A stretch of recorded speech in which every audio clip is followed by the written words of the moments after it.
wabarakatuh. Shalom, Om Swastiastu, Nama Budaya, Salam Kebajikan.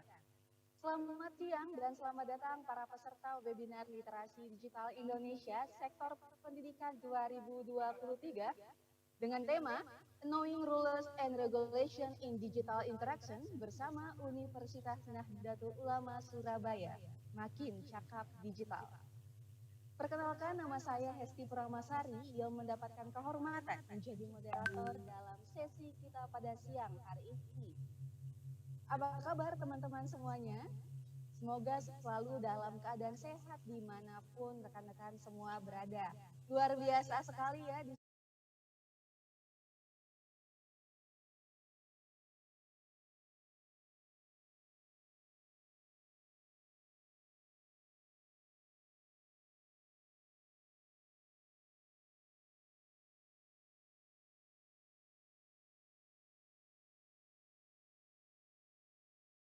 Digital Culture, Digital Ethics, dan Digital Safety dengan tema Knowing Rules and Regulation in Digital Interaction. Karena hari ini kita akan berbicara terkait literasi digital. Nah, sebagaimana yang kita ketahui bahwa transformasi digital yang terus berkembang hingga saat ini bukan hanya terjadi merupakan persoalan teknologi, melainkan bagian dari lini kehidupan yang tak terpisahkan. Dengan adanya transformasi digital yang terus berkembang hingga saat ini, tentunya akan memudahkan kita untuk dapat berinteraksi, berkolaborasi, dan mencari informasi dengan jangkauan yang lebih luas lagi tanpa batas. Pesatnya perkembangan di ruang digital harus diiringi dengan kecakapan digital. Salah satunya ialah menguasai literasi digital. Ketika kita berinteraksi di dunia maya, kita harus paham akan aturannya. Karena jejak digital yang tertinggal harus bisa dipertanggungjawabkan. Agar kita mengerti lebih dalam lagi bersama ketiga narasumber pada siang hari ini. Sebelum memasuki acara inti pada siang hari ini, saya akan membaca acara kita pada siang hari ini dapat berjalan dengan baik dan lancar. Yang pertama, pastikan mikrofon dalam keadaan mute atau mati. Kedua, mendengarkan dengan penuh rasa hormat saat pemutaran lagu Indonesia Raya. Ketiga, peserta disilahkan mengajukan pertanyaan melalui kolom chat dan akan dibahas saat sesi tanya jawab.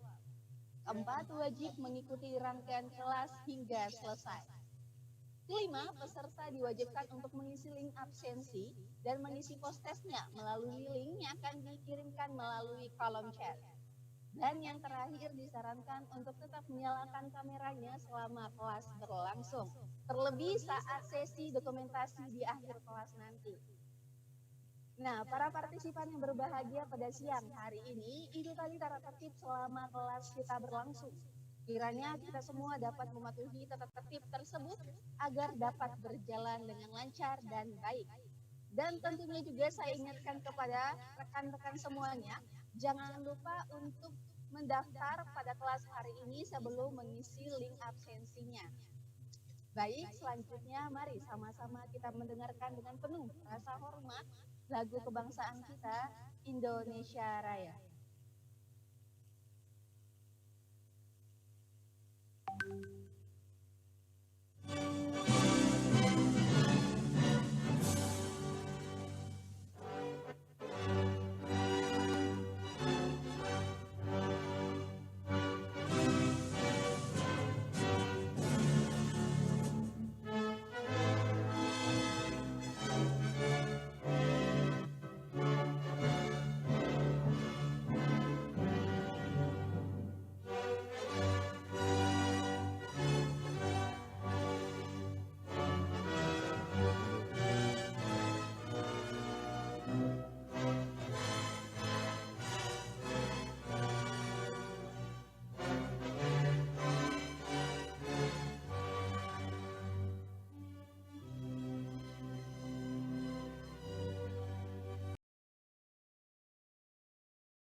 sesi yang ditunggu-tunggu, yaitu pemaparan dari narasumber.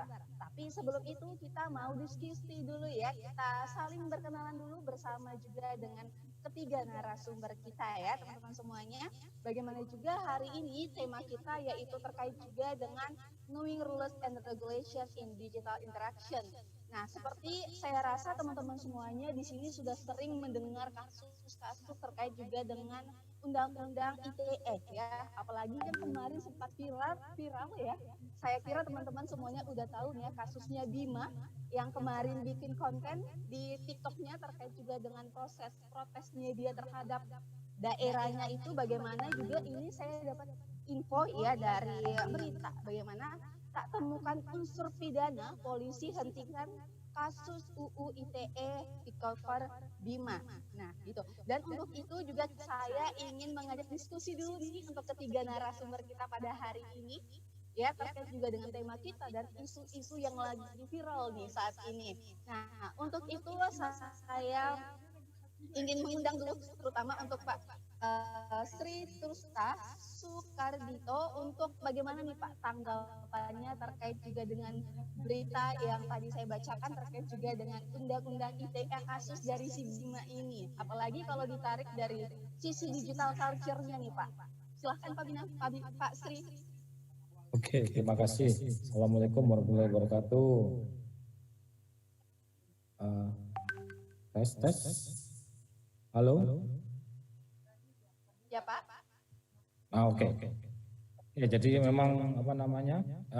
Sebetulnya kita bersyukur ya karena sudah adanya Undang-Undang ITE gitu ya. Karena Undang-Undang ITE itu sebetulnya akan melindungi rakyat Indonesia. Gitu.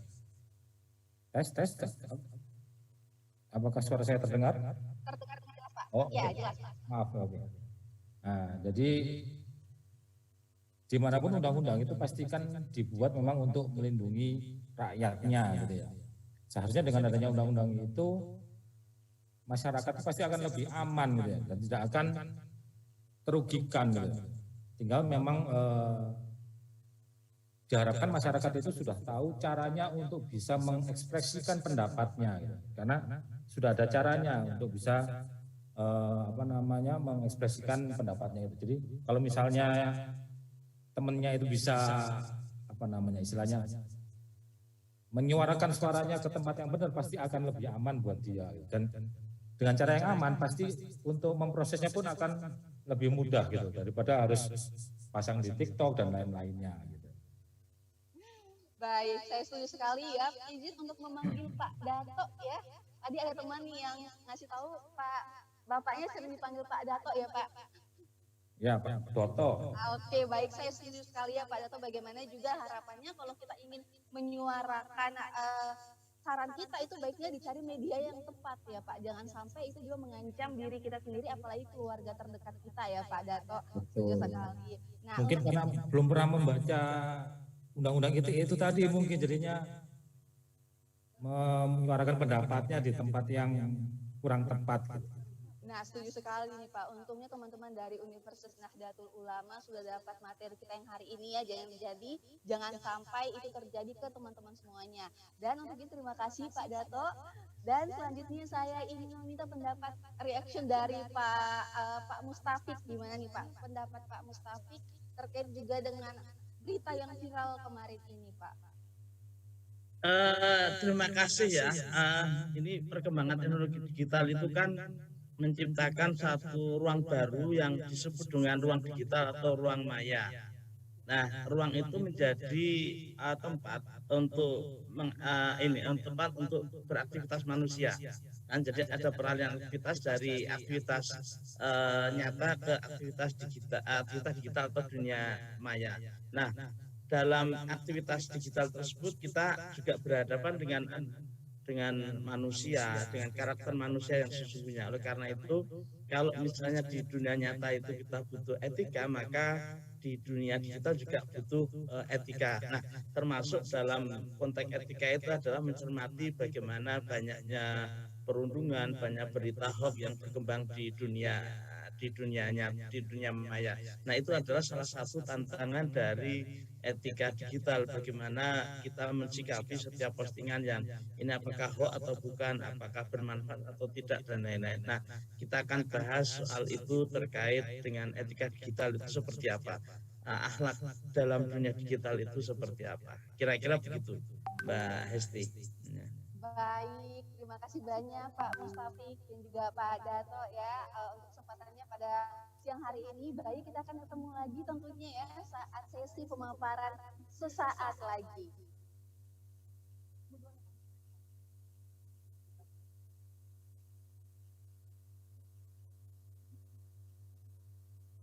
Dan untuk itu saya ingin nyapa-nyapa lagi nih teman-teman dari Universitas Nahdlatul Ulama ya. Saya harapkan juga masih tetap semangat ya teman-teman semuanya, karena kita akan memasuki sesi yang ditunggu-tunggu tentunya ya dari teman-teman semuanya.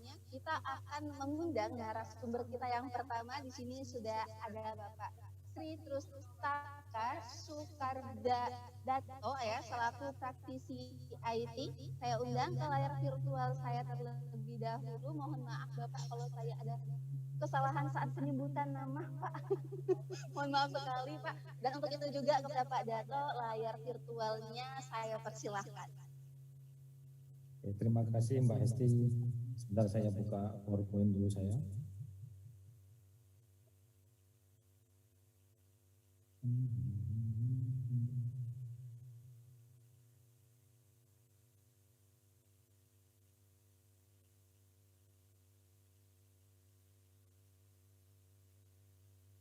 Oke, mudah-mudahan bisa terlihat layar saya. Oke, bisa saya mulai Bu Hesti? Sudah terlihat Pak. Oke, terima kasih atas waktunya. Sekali lagi Assalamualaikum warahmatullahi wabarakatuh. Terima kasih atas kesempatannya. Jadi hari ini saya ingin sedikit sharing apa yang namanya digital regulation atau regulasi digital. Sebetulnya untuk permasalahan digital regulasi itu sudah ada buku panduannya yang memang sudah diterbitkan secara mendunia, itu istilahnya buku Digital Regulation Handbook gitu. Jadi saya ingin sharing tentang buku ini supaya teman-teman sekalian juga bisa membahas lah gitu ya. Sebetulnya di regulasi digital itu apa aja yang perlu diketahui. Oke, ini biografi saya. Bisa dikontak di Lab VR Unesa Kampus B Gedung G lantai 2.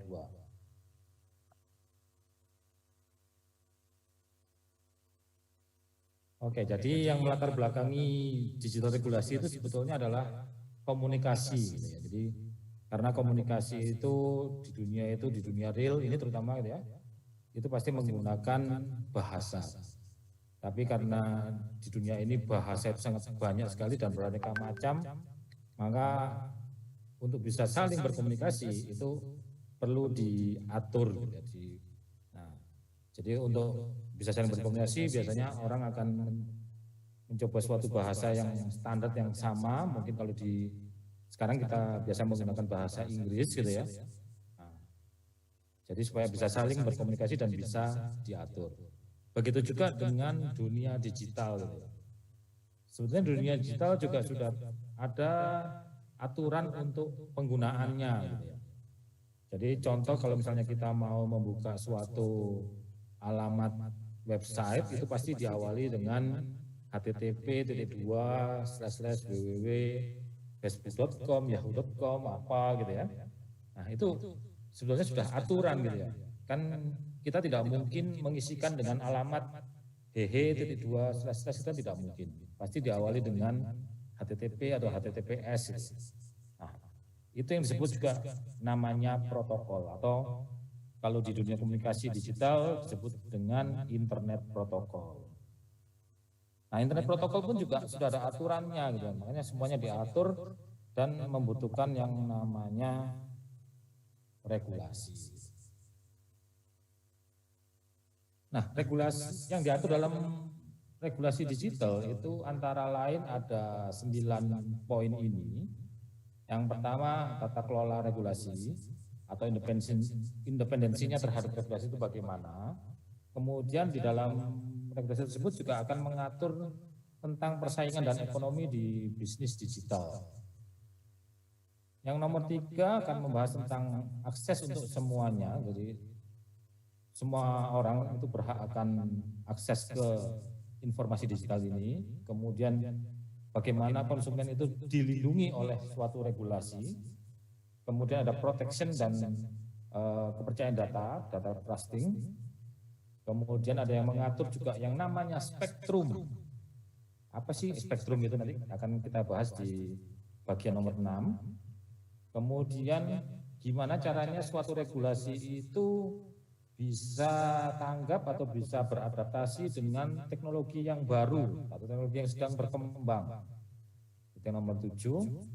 Kemudian bagaimana mengatur secara teknisnya. Dan yang tidak kalah penting, kita perlu tahu bagaimana kalau misalnya kita membutuhkan komunikasi dalam kondisi darurat. Kan kita nggak mungkin dalam kondisi yang selalu aman atau apa, pasti suatu waktu butuh keadaan darurat. Itu bagaimana caranya atau konteksnya di mana. Oke, yang pertama jadi tata kelola regulasi dan independensi itu, atau bahasa kerennya itu disebut juga dengan cyber law, hukum cyber. Jadi ini adalah suatu peristilahan yang dipergunakan untuk hukum yang mengatur kegiatan di dalam cyberspace. Jadi space itu berarti ruang cyber. Hukum cyber law di Indonesia ditandai dengan lahirnya Undang-Undang RI nomor 11 tahun 2008. Jadi sebetulnya sudah ada undang-undang tersebut untuk mengatur cyber law ini sejak tahun 2008.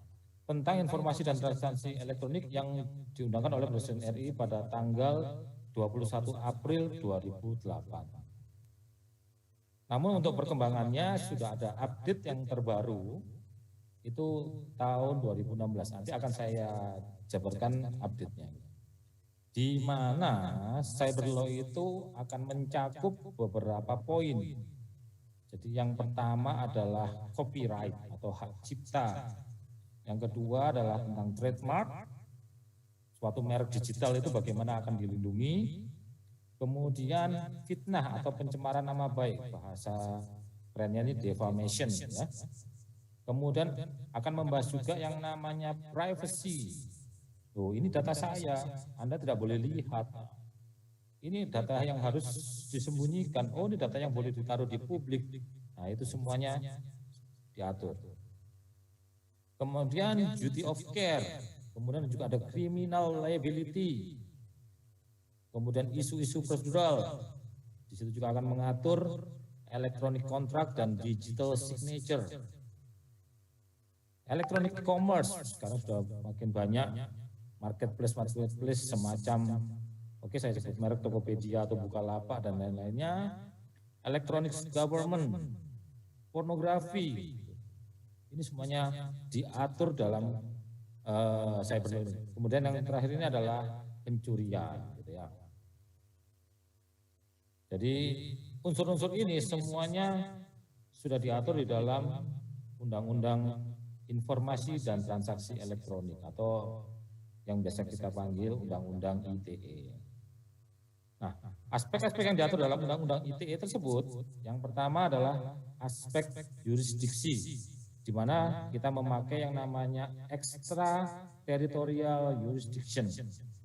Jadi undang-undang ini berlaku tidak hanya di wilayah Indonesia, gitu ya, tapi juga berlaku secara global, karena pertukaran data itu tidak hanya terjadi di Indonesia, data kita pasti akan juga keluar ke negara lain, gitu ya. Nah, makanya dalam undang-undang ITE ini pasti akan mengatur yang namanya extra territorial jurisdiction. Kemudian bagaimana kita bisa menggunakan yang namanya e-evidence, jadi bukti-bukti kejahatan yang bisa dipakai dan diterekam secara digital. Kemudian ada juga informasi dan perlindungan konsumen. harus lengkap dan benar. Jadi kita akan ditemui apa yang namanya kontrak digital, produk yang ditawarkan harus benar. Nah, ini semuanya sudah dilindungi oleh Undang-Undang ITE.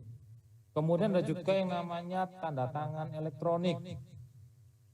Kalau misalnya ada dokumen-dokumen yang perlu tanda tangan dan sekarang sudah bisa menggunakan tanda tangan elektronik, langsung bisa dipakai. Pengamanan terhadap tanda tangan elektronik. Jadi suatu tanda tangan itu enggak hanya sekedar tanda tangan garis-garis selesai gitu, enggak. Itu semuanya juga harus diamankan. Kemudian penyelenggara sertifikat elektronik. Jadi setiap orang berhak menggunakan jasa penyelenggara. Jadi sertifikat itu enggak hanya ada di dunia nyata ya, kayak seperti sertifikat tanah gitu. Tapi di dunia digital pun juga memiliki yang namanya sertifikat elektronik. Dan ini autentifikasinya sangat dijaga dan bisa dipertanggungjawabkan ya. Jadi bahkan mungkin kedepannya bisa lebih aman sertifikat elektronik ini daripada sertifikat yang di dunia nyata. Kemudian penyelenggaraan sertifikat sistem elektronik, penyelenggaranya pun harus sistemnya juga harus benar. Kemudian penggunaan tanda tangan digital. Jadi sekarang kalau mungkin Anda lihat ada KK, ada dokumen-dokumen, sekarang semuanya sudah menggunakan digital signature, tentunya bisa berupa barcode dan lain-lain. Kemudian juga mengatur yang namanya transaksi elektronik, pertukaran uang, gitu ya, semuanya. Bahkan OJK sudah mulai memantau yang namanya transaksi elektronik ini. Kemudian nama domain, mungkin kalau mungkin ada yang belum pernah dengar apa yang namanya nama domain itu artinya. Contohnya itu misalkan www.unusa.ac.id, itu namanya domain. Atau www.facebook.com, itu nama domain. Nah, itu semuanya juga diatur.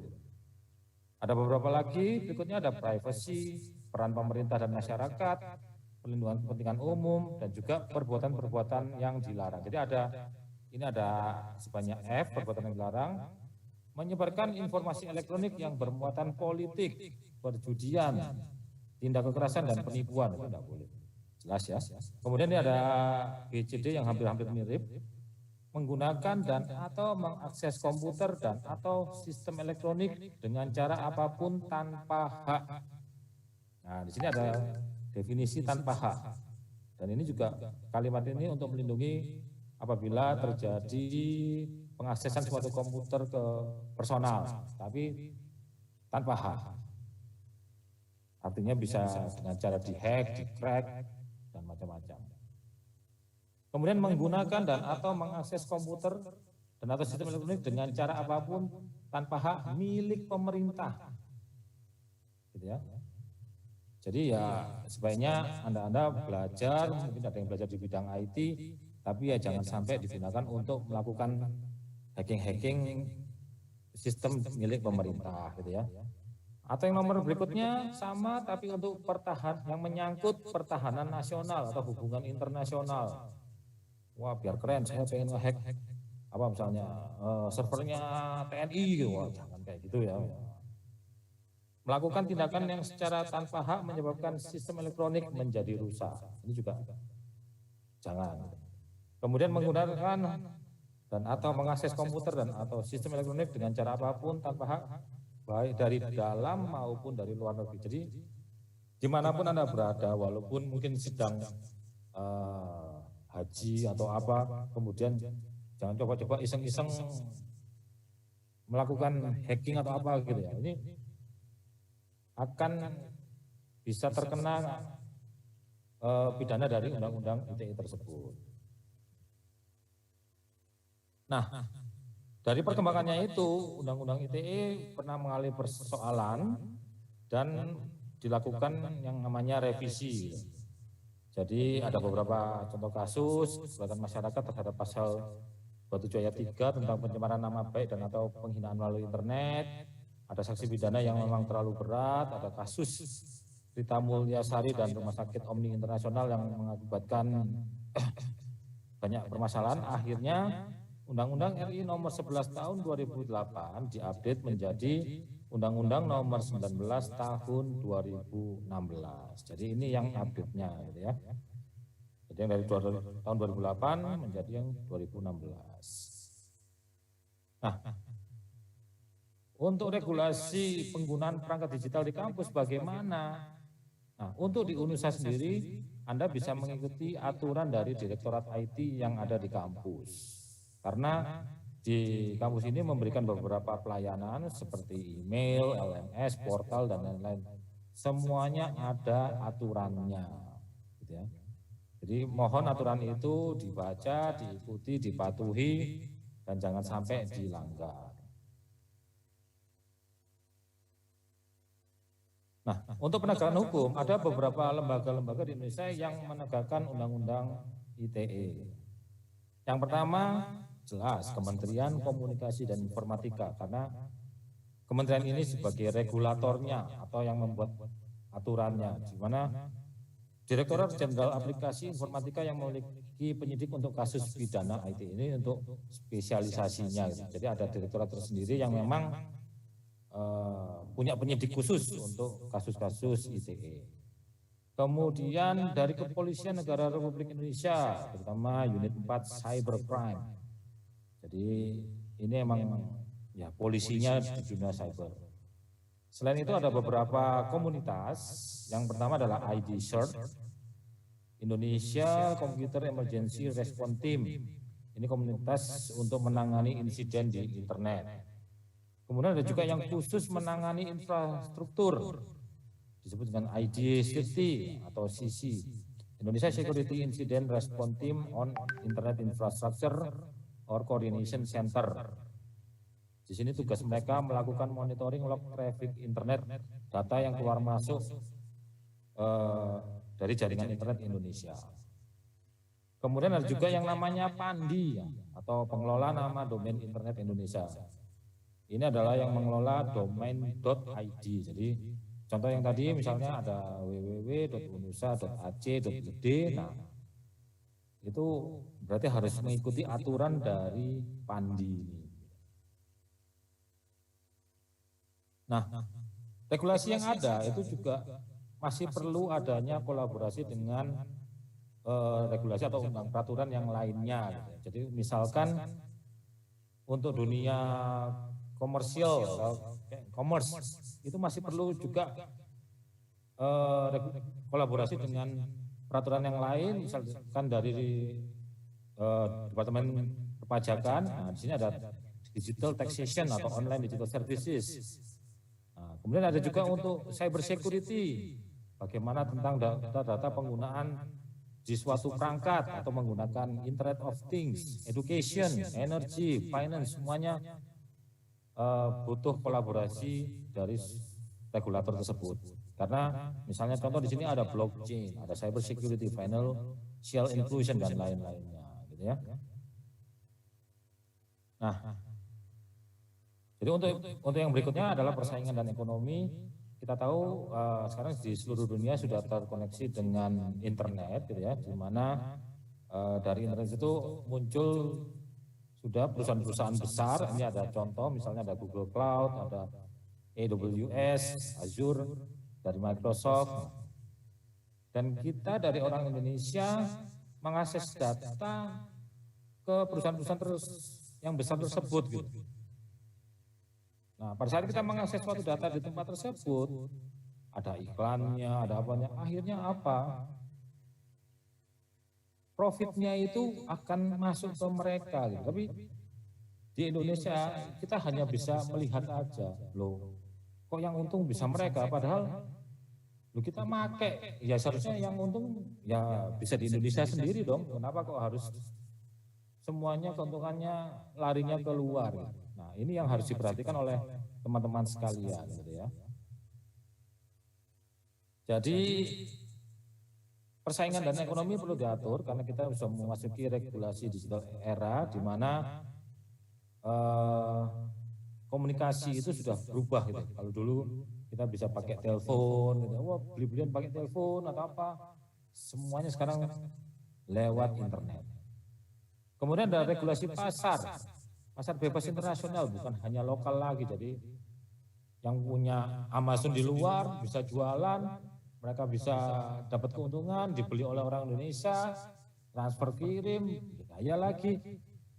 Yang mengeluarkan uang ya orang Indonesia lagi, tapi yang mendapatkan profit di luar. Wah, itu lama-kelamaan bisa merugikan kita gitu. Makanya ini perlu diatur juga. Kemudian interconnection of network.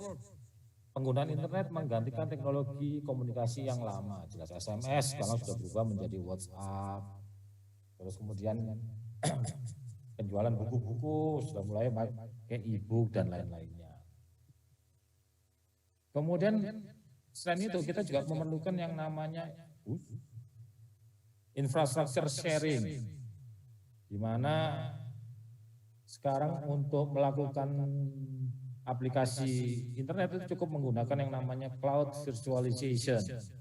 Atau kalau misalnya mau komunikasi dengan mobile atau handphone, nah itu kan perlu tower. Towernya sekarang nggak hanya dimiliki oleh satu provider, misalkan Telkomsel aja, tapi semuanya sudah menggunakan tower sharing.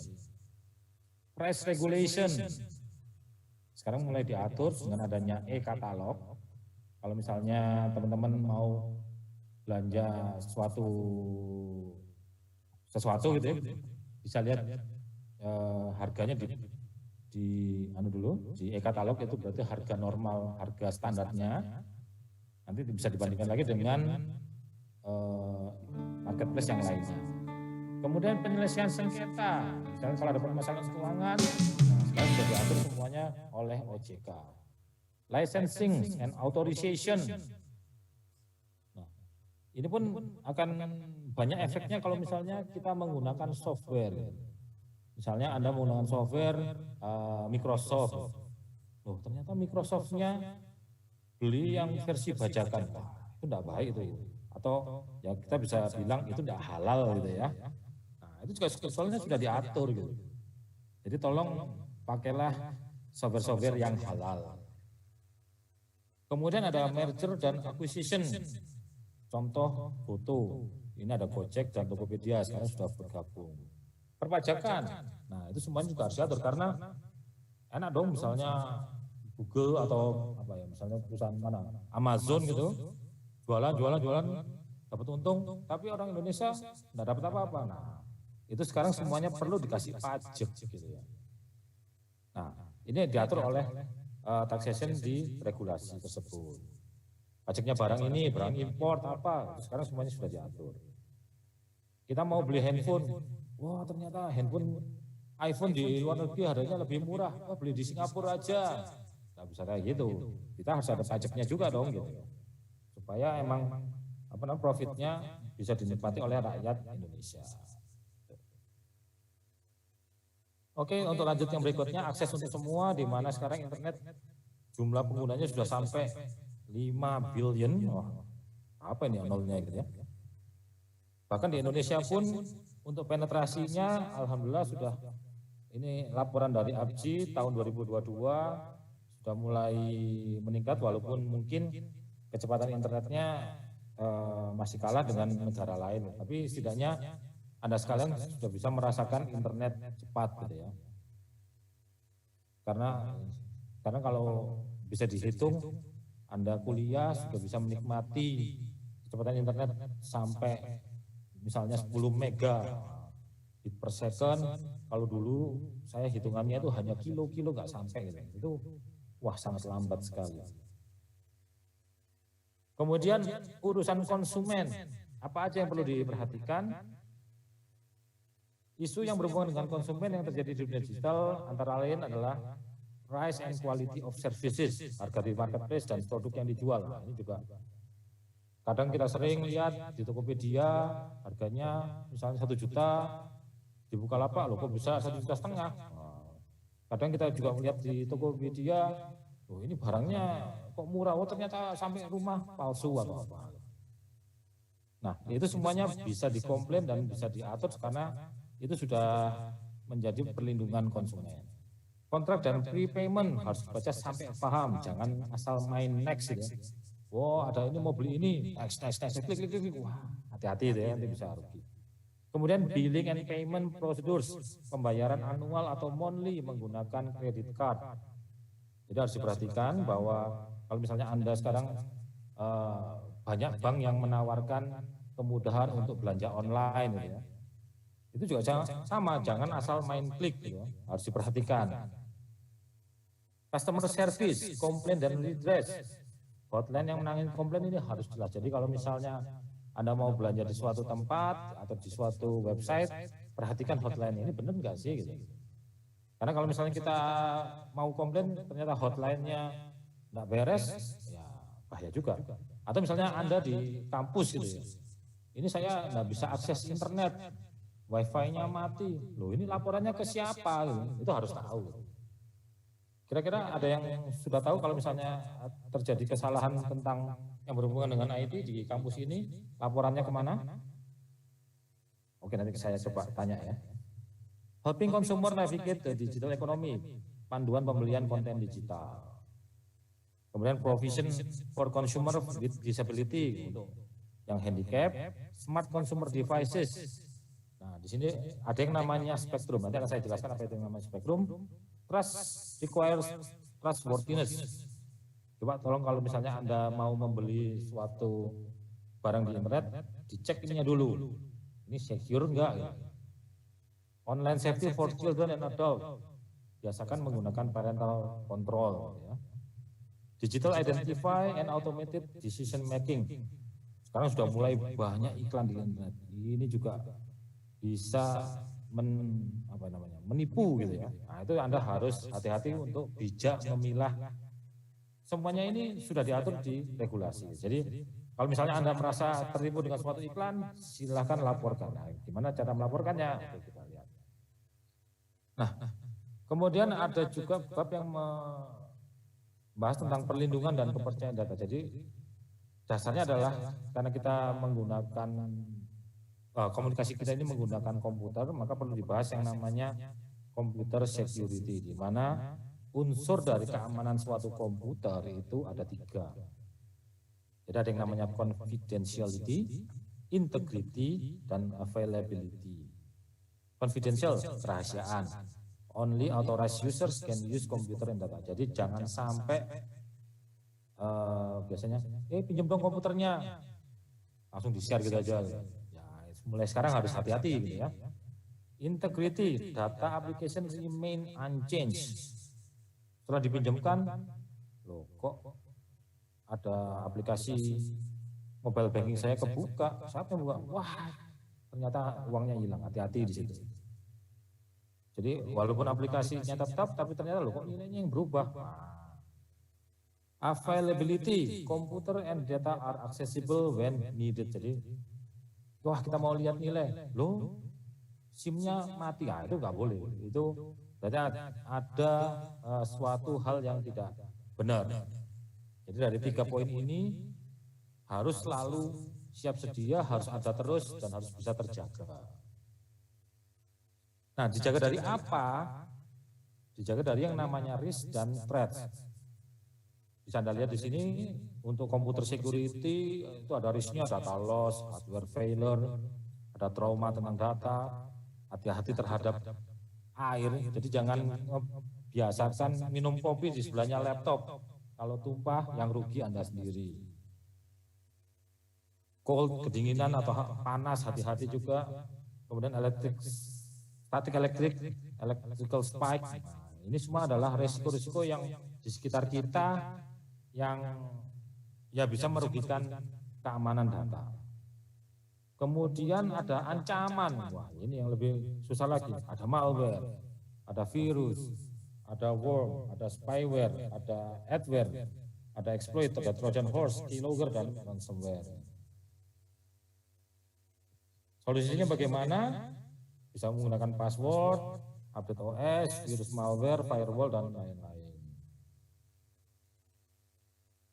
Kemudian untuk melindungi privacy, kita sebagai kan sekarang seperti sudah saya bilang banyak iklan yang bertebaran. Nah, kita harus bijak bagaimana memilah apa itu yang namanya clickstream, bagaimana pembelian data atau pencarian data dan lain-lainnya. Cara penanggulangannya bisa tracking protection, monitor penggunaan kartu kredit, strong password tetap ya. Jadi jangan password 12345678. Waduh, mudah sekali. Nah, untuk melindungi data pribadi ini ada beberapa tips. Jadi kalian harus berhati-hati dengan serangan phishing. Pilihlah kata sandi yang kuat, password lagi ya. Melakukan autentikasi 2 faktor setiap diminta. Jangan menggunakan WiFi publik untuk mengakses akun yang berisikan data sensitif. Gunakan layanan pemberitahuan pelanggan data. Yang lainnya adalah solusi keamanan berlapis dan pastikan selalu mutakhir. Jadi jangan lupa untuk update Windows dan lain-lainnya. Nah, di sini saya ingin menjelaskan sedikit tentang yang namanya spektrum. Jadi di udara ini itu bagaimana?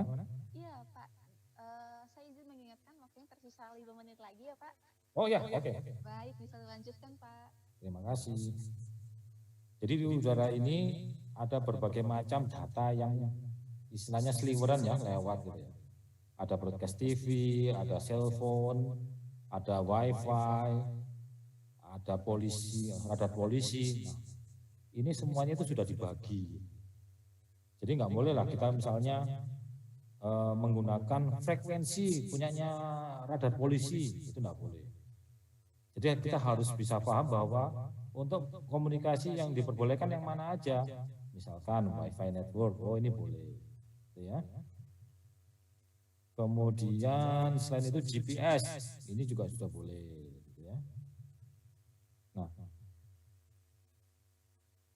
data-data ini sebetulnya dipakai dari yang namanya radio wave spectrum, dan ini sifatnya dari microwave. Jadi frekuensi itu dari frekuensi rendah hingga frekuensi tinggi itu cahaya. Ya. Nah, kalau bisa Anda lihat di sini semuanya sudah diatur gitu ya. Jadi mohon bisa dipahami tentang pembagian spektrum yang ada di dunia ini. Ini sudah standar dan standarnya internasional. Yang melakukan pengaturan itu disebut juga dengan BALMON atau Balai Monitoring Spektrum Frekuensi Radio dan Orbit Satelit. Ini websitenya ada postel.id di mana ini pelayanannya memonitoring spektrum frekuensi radio, kemudian juga mengatur standar-standar telekomunikasi, teknologi informasi, dan Internet of Things. Kemudian banyak inovasi teknologi yang baru, ada 5G, 6G, atau Internet of Things, Wi-Fi. Ini semuanya terus berkembang gitu ya, bahkan high altitude platform station, ada satelit, itu juga semuanya masih berkembang. Nah, perkembangan itu semakin ya kita membutuhkan ya. Jadi di sini ada beberapa teknologi yang berkembang pesat, antara lain ada AI, ada big data, ada IoT, ada blockchain, ada cloud. Jadi di sini contohnya kalau cloud itu yang sekarang lagi terkenal ada yang namanya Google Cloud. Kalau Internet of Things, kalau misalnya kita mau ngontrol lampu jarak jauh atau smart home, itu namanya IoT. Kemudian ada big data, ada blockchain. Kemarin sempat tren yang namanya NFT. Wow, jualan di NFT ikut. Nah, itu juga harus hati-hati. Kemudian yang lagi tren sekarang juga artificial intelligence. Yuk kita rame-rame pakai ChatGPT. Wow, ini harus hati-hati. Jadi ChatGPT ini sudah mulai banyak disalahgunakan gitu. Misalkan saya mau nomor serial Windows palsu, wah, langsung dikasih, wah hati-hati gitu ya. Kemudian ada yang namanya regulasi teknis. Di sini Kementerian Komunikasi dan Informatika Republik Indonesia pasti mengatur segala bentuk jenis komunikasi digital. Nah, ini ada contoh-contohnya, jasa nilai tambah teleponi premium. Jadi telepon premium itu harus bentuknya seperti ini. Itu semuanya sudah diatur oleh undang-undang ITE. Nah, yang terakhir komunikasi darurat. Jadi ada beberapa macam natural disaster yang bersifat geofisikal, hydrological seperti banjir, ada meteorological, badai dan lain-lainnya gitu ya. Nah, apabila terjadi bencana ini, di peraturan Menteri Komunikasi sudah mengatur nomor daruratnya itu berapa gitu ya. Nah, ini sudah diatur. Jadi kalau di Indonesia nomor daruratnya adalah 112. Itu harus Anda ingat terus gitu ya. Karena untuk melakukan itu kita perlu yang namanya disaster management. Jadi misalnya terjadi sebelum terjadi disaster gitu, kita harus tahu caranya preparedness, jadi persiapannya. Kemudian bagaimana caranya kalau misalnya setelah terjadi kita butuh responnya. Setelah semuanya bisa diamankan, kita akan harus melakukan yang namanya recovery. Kemudian kita cek lagi, melakukan mitigasi. Sebetulnya bencananya itu terjadi karena apa sih? Gitu.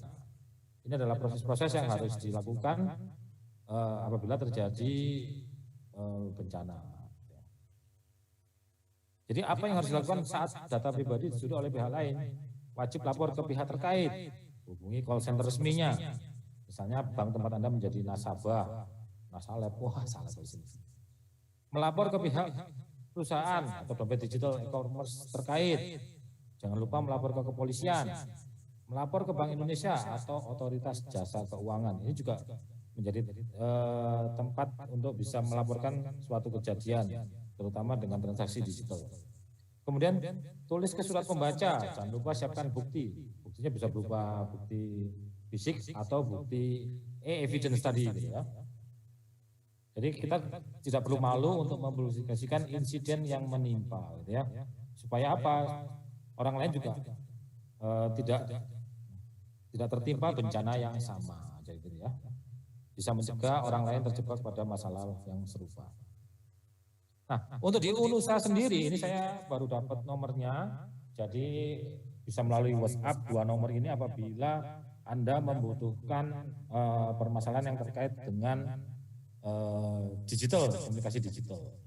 Atau kalau misalnya sudah bisa terkoneksi, silakan hubungi ke helpdesk.unusa.ac.id. Oke, mungkin gitu dulu dari saya. Terima kasih atas perhatiannya.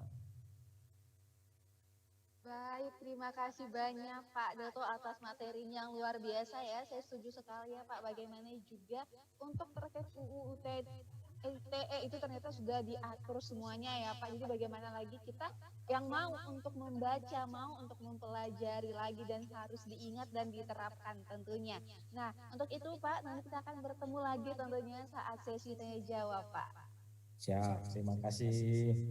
Sama-sama Pak Doto. Baik, terima kasih banyak untuk teman-teman semuanya masih pada semangat ya pada siang hari ini. Harapannya juga teman-teman semuanya bisa menyimak, bisa menyerap tadi materi-materi yang sudah disampaikan oleh narasumber kita. Harapannya juga teman-teman semuanya bisa menerapkan itu.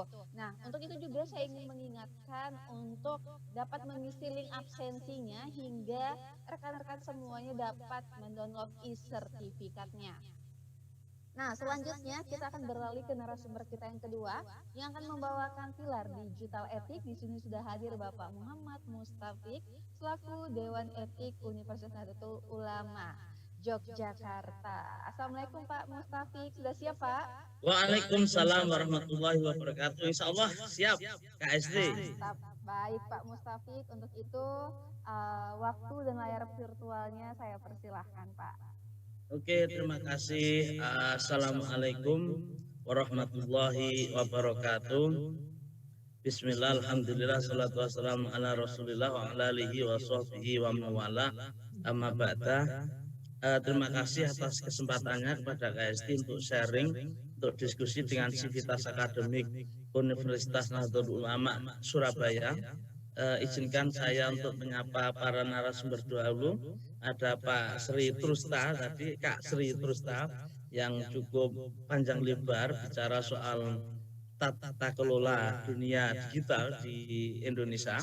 Kemudian ada Kak Rizky yang akan membawakan soal digital safety atau keamanan digital, dan juga semua peserta literasi digital Kominfo kita kali ini. Oke, izinkan saya untuk share screen sebagai awal untuk memulai presentasi saya. Nah, kita akan diskusi dengan topik knowing rules and regulation in digital interaction. Oke, perkenalkan terlebih dahulu, nama saya Muhammad Mustafid. Saya dulu Fakultas Filsafat UGM ya, dan kemudian sekarang di Dewan Etik UNU Yogyakarta juga mengasuh sebuah pesantren mahasiswa di Jogja, namanya Aswaja Nusantara, sekaligus sekretaris Nur Iman Foundation. Ini salah satu yayasan yang berada di bawah Cagar Budaya Daerah Istimewa Yogyakarta. Kemudian juga narasumber literasi digital nasional, pandu digital sejak 2021 yang lalu. Oke, sebagai awalan, kita itu sekarang itu ada di era digital atau salah satu wajah dari revolusi industrial adalah era digital dengan era digital. Nah, dalam era digital ini ada dua kata kunci yang perlu kita pahami. Pertama adalah digitasi. Digitasi adalah perubahan teknologi dari teknologi analog ke teknologi digital. Kemudian yang kedua adalah digitalisasi. Ini orang ekonomi akan menyebut sebagai inovasi modal dan proses bisnis yang memanfaatkan teknologi digital secara intensif. Kemudian dampak dari proses digitalisasi yang diterapkan di berbagai ranah dan sektor kehidupan tersebut menghasilkan yang disebut dengan transformasi digital. Nah, orang mendefinisikan sebagai restrukturisasi level sistemik yang terjadi di dataran ekonomi, politik, kelembagaan, tata kelola maupun masyarakat. Maka kita akan mengenal ada digital education, ada digital governance, ada digital economic. Nah, ini yang mengubah secara mendasar secara mendasar kebudayaan manusia. Orang rame-rame beralih mengalihkan aktivitasnya dari aktivitas nyata ke aktivitas digital. Nah, seberapa jauh orang yang ikut terlibat dalam proses itu, nah itu bisa dilihat dari data berikut ini. Tahun awal tahun dari Hootsuite ya Social itu merilis data, salah satunya adalah soal penetrasi internet warga masyarakat atau masyarakat Indonesia. Dari populasi sekitar 276,4 juta, itu 70% atau sekitar 212,9 juta, itu mereka sudah terhubung dengan internet. Mereka sebagai pengguna internet. Nah, artinya apa? Ini penetrasi internet kita itu cukup kuat, kan? Cukup kuat dan cukup masif, kan? Karena mencapai lebih dari 200 juta orang Indonesia. Nah, kemudian yang aktif menggunakan media sosial, aktif ya, bukan hanya punya akun tapi juga beraktivitas secara aktif gitu, itu lebih dari 60% atau sekitar 167 juta. Itu berarti dengan platform digital ini, terutama dengan media sosial, ada WhatsApp, ada Instagram, ada Facebook dan lain-lain, kita bisa terkoneksi dan terhubung dengan jutaan orang Indonesia, bukan hanya puluhan, bukan hanya ratusan ribu, tapi puluhan juta masyarakat Indonesia. Nah, ini satu hal yang mengubah secara esensial kebudayaan dan peradaban manusia, kan? Kita bisa terhubung dengan teman-teman atau sahabat-sahabat dari UNUSA, kemudian dari Jakarta, kemudian dari Banten, dari Kalimantan, dari Sumatera dengan platform digital. Nah, sesuatu yang hampir mustahil kita lakukan secara offline. Nah, saya akan membahas regulasi itu dalam konteks atau perspektif etis. Nah, tadi si Kak Sri Trusna sudah membahas panjang lebar soal regulasi yang sangat lengkap tadi terkait dengan hukum. Maka bagaimana perspektif etis tentang etika digital dalam dunia digital ini. Jadi masa yang cakap dan etis bermedia digital akan mampu mengetahui dan memahami, kemudian menggunakan perangkat keras dan lunak dalam nasihat digital. Jadi termasuk juga menggunakan mesin pencarian informasi, aplikasi percakapan, media sosial, serta aplikasi dompet digital atau loka pasar atau marketplace dan juga transaksi digital. Ini adalah salah satu dari transformasi digital yang dimaksud. Nah, mahasiswa perlu memanfaatkan secara maksimal berbagai transformasi digital ini secara positif, kan? Karena ada juga sisi lain dari teknologi digital, di mana ada banyak hal negatif dalam dunia digital. Nah, bagaimana kita memanfaatkan ini secara maksimal itu merupakan salah satu tantangan penting dunia akademik sekarang. Nah, para mahasiswa dan juga pencari kerja itu semakin banyak mengutamakan mesin pencari daripada informasi offline gitu, menggunakan aplikasi dan media sosial untuk mengakses informasi, ilmu pengetahuan, lowongan kerja dan karya. Begitu juga dengan dosen atau pemberi kerja misalnya, itu semakin banyak akan mencari talenta, mencari yang mereka inginkan dengan mengakses data dan informasi yang tersedia di dunia maya, termasuk juga akses pada media sosial.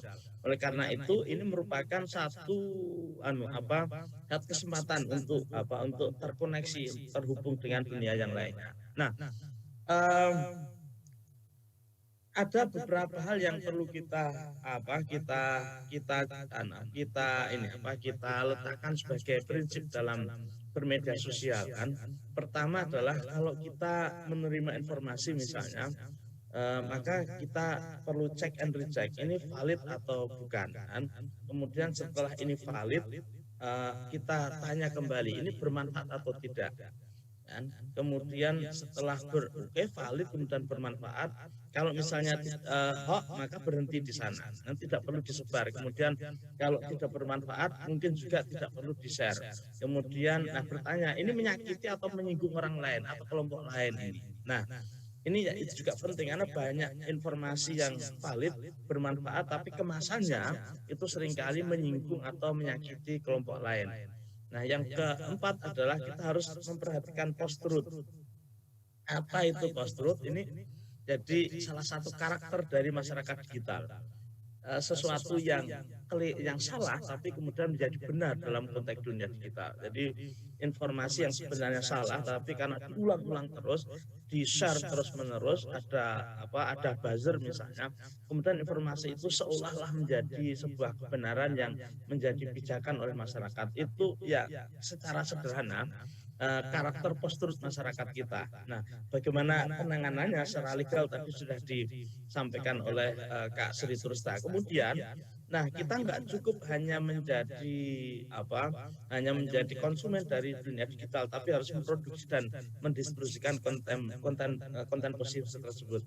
Jangan sampai kita hanya terdampak, menjadi objek, menjadi makmul, menjadi korban dari perkembangan teknologi, tapi juga kita harus menjadi inovator dan juga disruptor dalam dunia teknologi. Nah, oleh karena itu dalam era digital ini kita butuh 4 hal. Pertama adalah kecakapan digital. Tidak ada gunanya kalau banyak teknologi, perkembangan teknologi, tapi kita nggak cakap untuk mengoperasikannya, tidak cakap menggunakannya, tidak berhasil mengeksplorasi manfaat teknologi tersebut. Yang kedua adalah etika digital, kemudian yang ketiga adalah kultur bermedia digital, kemudian yang keempat adalah keamanan digital. Nah, saya kebetulan ditugaskan untuk sharing tentang digital ethic, yaitu etika digital. Nah, kenapa ada etika digital? Nah, karena era digital tersebut atau dunia digital tersebut itu punya dampak positif juga dampak negatif. Dampak positifnya ada memudahkan komunikasi, kemudian memudahkan informasi, memungkinkan kita untuk melakukan transaksi online, sangat efisien, efektif, kreatif. Tapi di sisi lain juga ada banyak penyebaran hoax, ada penipuan dan kejahatan, ada auto share, kemudian ada banyak ujaran kebencian. Auto share itu kira-kira sekali kita posting di dunia digital itu seperti abadan, itu hampir mustahil sejak digital itu kita drop atau kita take down gitu. Kemudian ada banyak perundungan, ada konten negatif di dunia digital. Nah, ini adalah fakta lain yang menarik yang perlu kita perhatikan. Jadi tahun 2021 kemarin Microsoft itu meluncing sebuah data yang menunjukkan bahwa netizen Indonesia itu berada di peringkat 29 dari 32 negara yang disurvei. Kita netizen Indonesia itu merupakan netizen yang paling tidak sopan se-Asia Pasifik. paling tidak beradab di Asia Pasifik. Nah, mengapa? Karena ternyata dalam wajah dunia digital kita itu ada banyak hoax, ada banyak scam, ada penipuan, ada ujaran kebencian, ada diskriminasi. Itu adalah aspek lain dari teknologi digital saat ini. Nah, oleh karena itulah kita perlu etika. Kenapa kita perlu etika? Karena kita semua adalah manusia, baik di dunia nyata maupun di dunia maya. Jadi yang kita hadapi itu ketika kita bertemu dengan Kak Sri Tulsta misalnya, secara Zoom, secara online gini, kita tidak sedang berhadapan dengan sebuah jaringan yang tanpa nyawa, tanpa perasaan, tapi kita betul-betul berhadapan dengan karakter manusia yang sesungguhnya, hanya saja di jaringan yang lain, kan? Bukan di jaringan yang nyata, kan? Nah, kemudian pengguna internet itu seperti saya katakan tadi bukan hanya 2 juta, tapi ratusan juta dengan latar belakang kultural yang beda-beda, dengan latar belakang geografi yang berbeda-beda, dengan latar belakang keyakinan yang beda-beda. Nah, oleh karena itulah ketika kita di dunia digital, yaitu melakukan aktivitas digital dengan teknologi digital, dengan media digital, kita butuh yang namanya etika digital. Nah, yang disebut dengan etiket atau etika berinternet. Jadi mengapa kita butuh etika digital? Nah, tadi saya menegaskan bahwa kecakapan literasi digital itu bukan hanya kemampuan mengoperasionalkan alat, itu pun masih perlu kita dorong dalam konteks Indonesia. Tapi kita harus mampu menjadi netizen yang penuh tanggung jawab dalam aktivitas digital. Kemudian etika merupakan perilaku terbaik di ruang digital dan di tengah-tengah masyarakat digital. Nah, jadi kesimpulannya etika digital itu merupakan sesuatu yang patut dalam dunia digital. Jadi menggunakan dunia digital atau media digital itu mestinya diarahkan untuk suatu niat, sikap, dan perilaku yang etis demi kebaikan bersama. Nah, kemampuan untuk bertindak yang patut dan impan papan dalam dunia digital, itulah yang disebut dengan digital etik atau etika digital. Nah, ada 4 ruang lingkup etika digital. Pertama adalah kesadaran atau 4 pilar etika digital. Pertama adalah kesadaran. Nah, kita didorong untuk sadar dalam melakukan aktivitas digital. Salah satu karakter dari dunia digital adalah runway world, dunia yang tunggang langgang.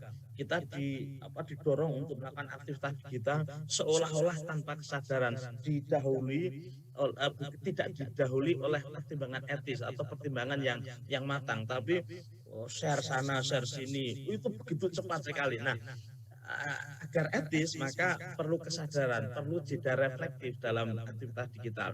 Sepanas apapun pikiran kita atau hati kita misalnya, mestinya sebelum kita posting itu ada kesadaran, ini penting tidak, ini layak tidak untuk kita posting. Yang kedua adalah tanggung jawab.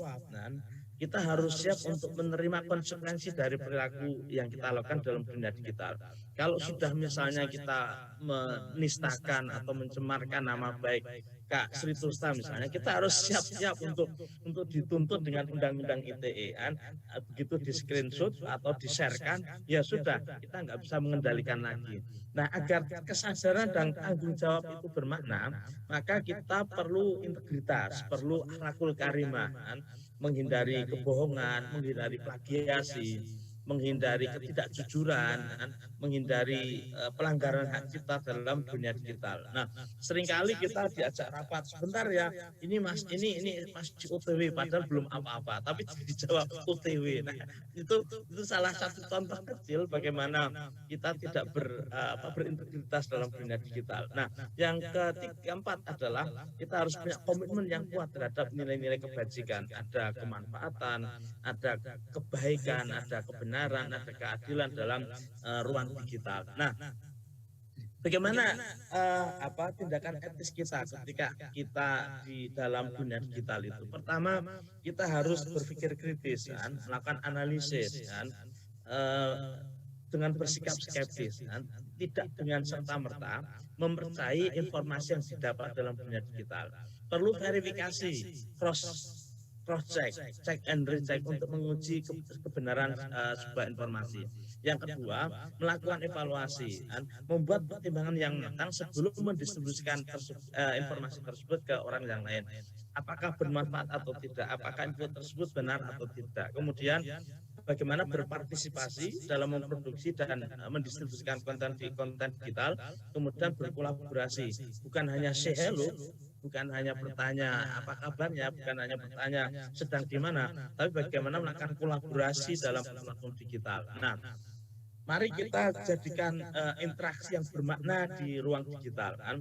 Kita manfaatkan media digital secara berkolaboratif agar berdaya dan punya nilai lebih, kemudian kita mengkomunikasikannya secara etis kepada warganet lainnya. Caranya bagaimana? Caranya adalah dengan melibatkan dalam komunitas daring sesuai dengan kebutuhan, melibatkan, memperbanyak relasi sosial dan berkontribusi dalam komunitas tersebut. Kita bisa mengecek misalnya WAG grup kita itu terdiri dari apa saja, apakah hanya teman angkatan, apakah hanya keluarga, atau di sana juga ada WAG yang khusus bicara soal IT, yang bicara soal bagaimana implikasi etis terkait dengan ChatGPT, terkait dengan apa kira-kira proyeksi perkembangan artificial intelligence dalam 10 tahun ke depan kan. Ini perlu kita perluas komunitas daring kita sesuai dengan kebutuhan kita.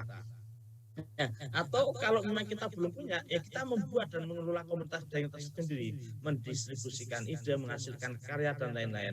Mungkin misalnya kita bisa diskusi tentang riset strategis apa yang dibutuhkan oleh UNUSA, riset tentang IT apa yang dibutuhkan oleh masyarakat di sekitar Jawa Timur. Nah, yang perlu dikontribusikan oleh UNUSA misalnya atau Universitas NU Surabaya. Ini penting untuk apa? Untuk kita bisa berinteraksi secara lebih bermakna di ruang digital. Nah, atau lebih luas kan, kita dorong gerakan sosial, kita dorong gerakan dakwah, gerakan pemberdayaan lewat platform digital. Nah, sehingga ruang digital itu bukan hanya sekedar tempat untuk memperluas atau men-scale up gerakan ceramah misalnya, tapi juga menjadi platform yang bisa mempertemukan sumber daya lokal, potensi lokal, kemudian talenta lokal yang luar biasa dalam platform digital. Ini tentu saja kalau kita create dan kemudian kita inisiasi akan menghasilkan satu gerakan yang luar biasa. Nah, di samping itu kita juga perlu menghindari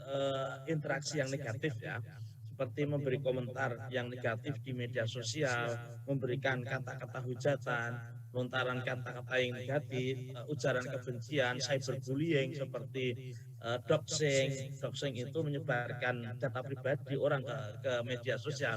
Kita foto misalnya KTP Kak Sri Trusta atau kartu UNU dari Kak Sri Trusta, kemudian kita sebar. Nah, tanpa tadi persetujuan yang berhak. Itu tentu saja bagian dari interaksi negatif tersebut. Nah, apalagi yang tadi sudah disinggung kan terkait dengan Undang-Undang ITE, kita jangan sampai berperilaku bukan hanya tidak etis, tapi juga jangan sampai melanggar Undang-Undang ITE seperti ujaran kebencian. Nah, kita bisa dituntut sampai 6 tahun atau bahkan 1 miliar rupiah. Nah, ini tentu saja kita akan masa depan kita akan dipertaruhkan kalau kita terkena ancaman hukuman yang terkait dengan ITE ini. Nah, secara lebih detail itu jenis konten negatif yang berdasarkan Undang-Undang ITE yang itu bisa bermasalah secara hukum adalah kalau kita melanggar kesusilaan, kita melakukan perjudian online, melakukan penghinaan atau pencemaran nama baik, pemerasan atau pengancaman,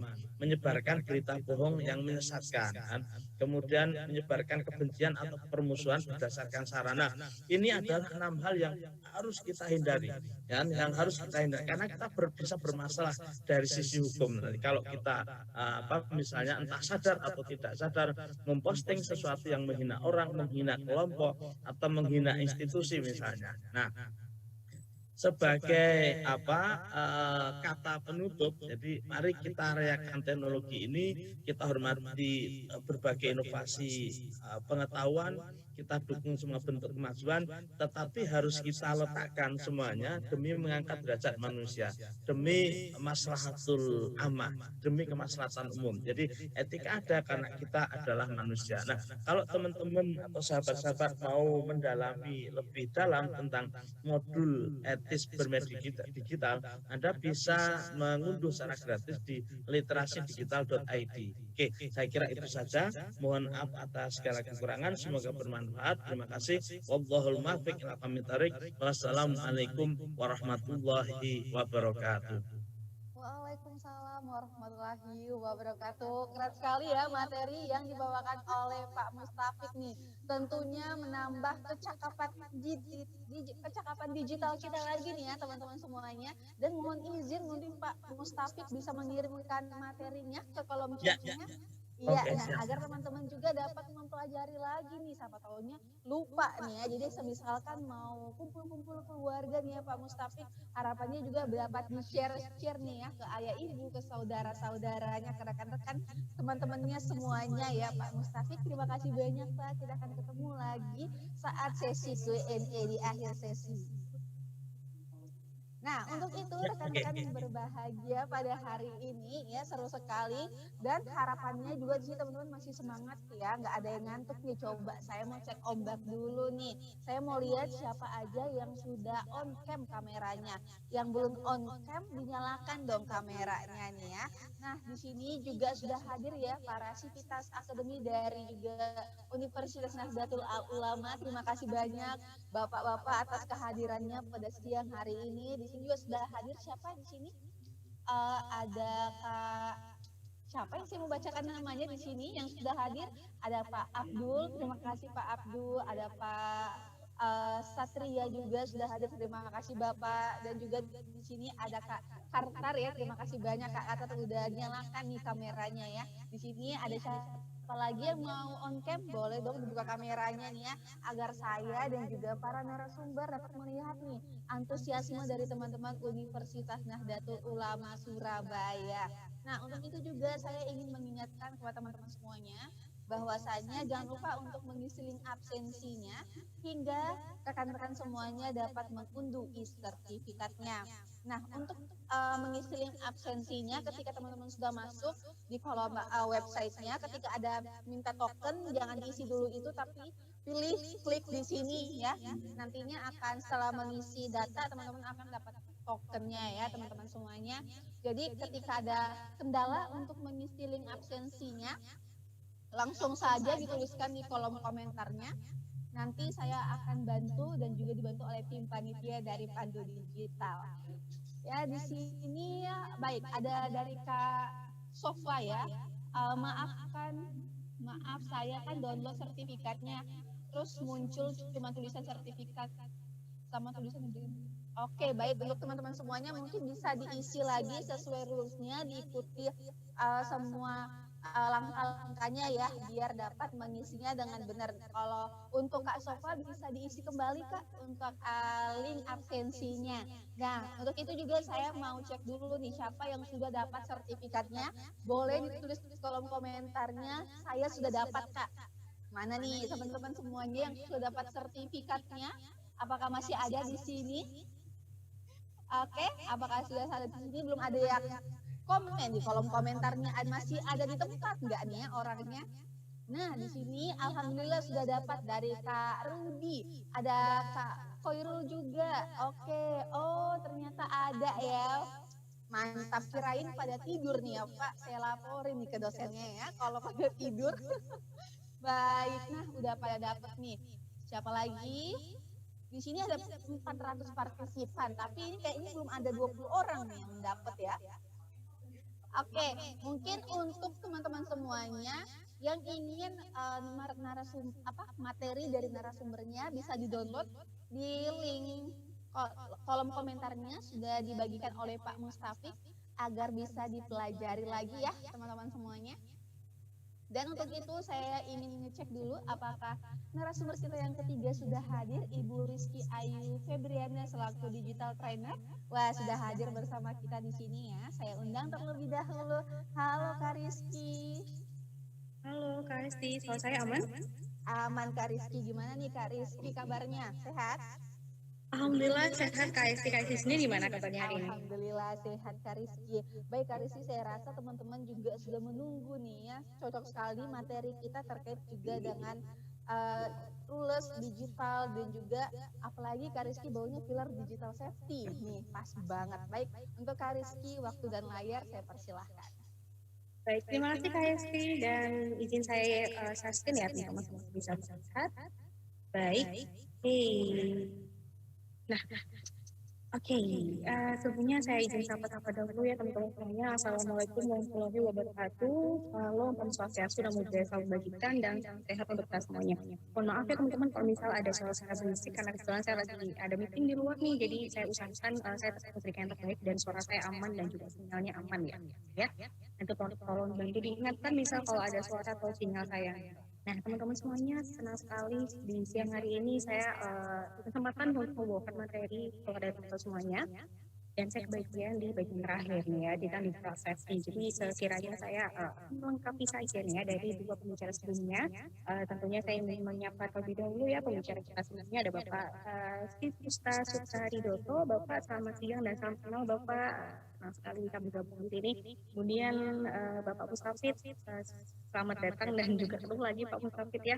Kemudian juga teman-teman di Universitas Nahdlatul Ulama Surabaya semuanya yang tidak bisa saya satu-satu, tapi sini ada yang on cam ya, senang sekali ada Pak Satria Wijaya. Selamat siang Bapak, terima kasih sudah bergabung. Kemudian juga ada Bapak Derajat Aji Cahyono, terima kasih Bapak, selamat datang juga di kelas kali ini. Nah, saya berkesempatan untuk menyampaikan materi tentang digital safety ya, tentang atau keamanan digital dengan tema kita adalah knowing rules and regulation in digital interaction gitu ya. Nah, materi ini tuh keren banget ya teman-teman karena ini berkaitan dengan tadi ya teman-teman gimana sih caranya berhubungan mengetahui rules yang kalau kita sedang menggunakan sosial media. Tadi udah dikasih tahu di etikanya, ada juga beberapa beberapa peraturan-peraturan terkait undang-undang ITE dan lain sebagainya. Nah, saya dari sisi bagaimana kita mengamankan ya perangkat digital kita, data pribadi kita untuk supaya aman gitu ya, dan kita tidak terkena yang namanya kejahatan digital. Nah, izin saya memperkenalkan diri dulu, udah panjang lebar belum kenalan ya.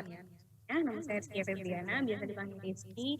Saat ini saya menjabat menjadi Chief Learning Officer di KaiSaiCom, salah satu perusahaan yang bergerak di bidang consultant Human Capital Development yang ada di Jakarta. Kemudian saya juga pandu Digital Indonesia, salah satu program dari Kementerian Kominfo. Kemudian saya juga dosen praktisi di Kampus Merdeka. Saya mengampu mata kuliah di KP dan juga bisnis. Kemudian saya juga coach di Rumah Siap Kerja ya, salah satu program dari Bapak Sandiaga Uno ya, fokus pada entrepreneur muda yang ada di Indonesia. Dan dulunya saya sempat bekerja di program dari Google Indonesia kurang lebih 5 tahun seperti itu. Nah, itu tadi sedikit tentang saya. Saya lanjutkan. Nah, kenapa sekarang ini kita jadi pembicaraan tentang keamanan digital, rules tentang bagaimana kita berinteraksi di internet itu sering dibahas gitu ya, karena memang teman-teman kegiatan kita di dunia digital ini sudah sangat-sangat meningkat gitu ya. Kalau teman-teman lihat ini salah satu penelitian dari WA Social tahun 2023 kemarin gitu ya, bahwa banyak kegiatan yang bisa kita lakukan di internet dan bahkan gitu ya, banyak kegiatan yang dulunya dilakukan hanya bisa offline, sekarang kita bisa lakukan dengan online. Bahkan beberapa manusia sudah terbiasa malah dengan online dan meninggalkan kegiatan offline-nya gitu ya, apalagi terbiasa dengan kemarin adanya pandemi gitu ya, kita jadi sedikit banyak kegiatan kita jadi lebih mudah dilakukan secara online gitu ya, mulai dari mencari informasi, sekedar belanja gitu ya, mencari produk dan brand yang kita inginkan, sampai kita watching video, sampai dan lain sebagainya, gaming dan lain sebagainya juga. Nah, beberapa kegiatan yang kita lakukan semakin sering inilah yang memicu adanya kebiasaan baru gitu ya, kebiasaan baru yang muncul di mana kegiatan online kita menjadi lebih banyak dibandingkan kegiatan offline. Makanya aktivitas digital inilah yang mengharuskan kita untuk peduli tentunya memproteksi data digital yang kita miliki gitu ya. Ibaratnya nih teman-teman, kalau teman-teman semakin sering keluar, semakin sering di keluar rumah gitu ya, berarti semakin sering dong pakai screen-nya, pakai handbody lain sebagainya. Atau nih teman-teman kalau misal lagi suka pergi keluar gitu ya, itu kan teman-teman di Surabaya misalnya lagi sering pergi bolak-balik di Surabaya Malang misalnya atau Surabaya Sidoarjo gitu ya. Dan teman-teman juga meningkatkan tingkat keamanan. Misal, oh ya udah aku harus pakai license yang lebih proper nih karena naik motornya jauh dan sebagainya. Sama nih teman-teman, ketika kita melakukan kegiatan di online, kita juga harus melindungi proteksi atau atau apa yang kita lakukan gitu kan. Selain membantu memudahkan pekerjaan, transformasi digital mulai memunculkan kebiasaan baru ya. Tadi ya kebiasaan baru kita dilakukan di digital. Namun kebiasaan ini juga menimbulkan banyaknya kejahatan di dunia digital atau cybercrime. Karena apa? Si para penjahat ini akhirnya mereka juga berpikir nih upgrade skill gitu ya. Karena yang biasanya mereka hanya berkegiatan di offline, sekarang banyaknya nih calon masa mereka dengan di online. Mereka juga ngikutin tuh juga akhirnya masuk ke dunia online untuk melakukan kejahatan dan sebagainya. Maka dari itu kita harus punya yang namanya keamanan digital. Nah, keamanan digital ini apa teman-teman? Simpelnya adalah ketika teman-teman menggunakan berbagai perangkat platform digital ya, katakanlah sosial media, perangkat platform digital dan sebagainya, teman-teman tidak hanya menggunakan saja. Nggak hanya cuma oh ya udah pakai lah, yang penting aku tahu aplikasinya apa. Tidak seperti itu. Tapi di sini mulai dari mengenali, mempelajari, menerapkan, menganalisis sampai teman-teman tahu nih baik buruknya aplikasi itu apa, kemudian resikonya apa. Kemudian aplikasi ini kalau kita tidak menggunakan cara aman itu seperti apa dan lain sebagainya. Itulah namanya keamanan. Nanti akan kita bahas satu-satu ya teman-teman. Oke, nah pasti muncul pertanyaan, oke Kak, aku udah tahu nih Kak, aku pakai aplikasi A, B, dan C. Terus apa yang harus aku lakukan Kak? Kapan aku harus tahu bahwa oh ini tuh penutupan Kak, ini enggak gitu. Aku harus punya sifatnya seperti apa ya Kak, supaya aku tahu bahwa ini tuh teman-teman info enggak. Teman-teman ada satu hal yang bisa teman-teman lakukan untuk melindungi data di teman-teman gitu ya dari kejahatan. Teman-teman harus punya yang namanya critical thinking atau berpikir kritis gitu ya, karena ini melindungi kita atau mencegah kita dari tindak yang sembrono gitu ya teman-teman. Misalnya kalau teman-teman dapat chat dari orang gitu ya, mengaku dari bank lalu minta PIN dan lain sebagainya, kalau kita nggak punya tempat yang kritis gitu ya, nggak diteliti dulu ini benar nggak ya dari bank itu, ini benar nggak ya dari orang itu, kita akan mudah untuk maka dari itu penting banget teman-teman harus punya yang namanya critical thinking untuk melindungi atau sedikit mencegah gitu ya terjadinya penipuan. Nah, sebagai contoh ya teman-teman, ketika teman-teman tidak memiliki critical thinking, nggak punya kegiatan nggak punya namanya critical thinking ataupun berpikir kritis gitu ya, tiba-tiba nih teman-teman ditelepon dari pihak bank mengaku bahwa akunnya teman-teman selalu meminta password dan PIN-nya teman-teman gitu ya.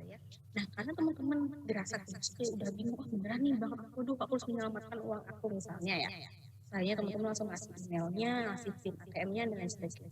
Teman-teman ingat itu salah satu modus social engineering di mana teman-teman dibuat untuk dibuat untuk masuk ke dalam rangkupnya mereka. Maka dari itu teman-teman penting banget untuk punya critical thinking.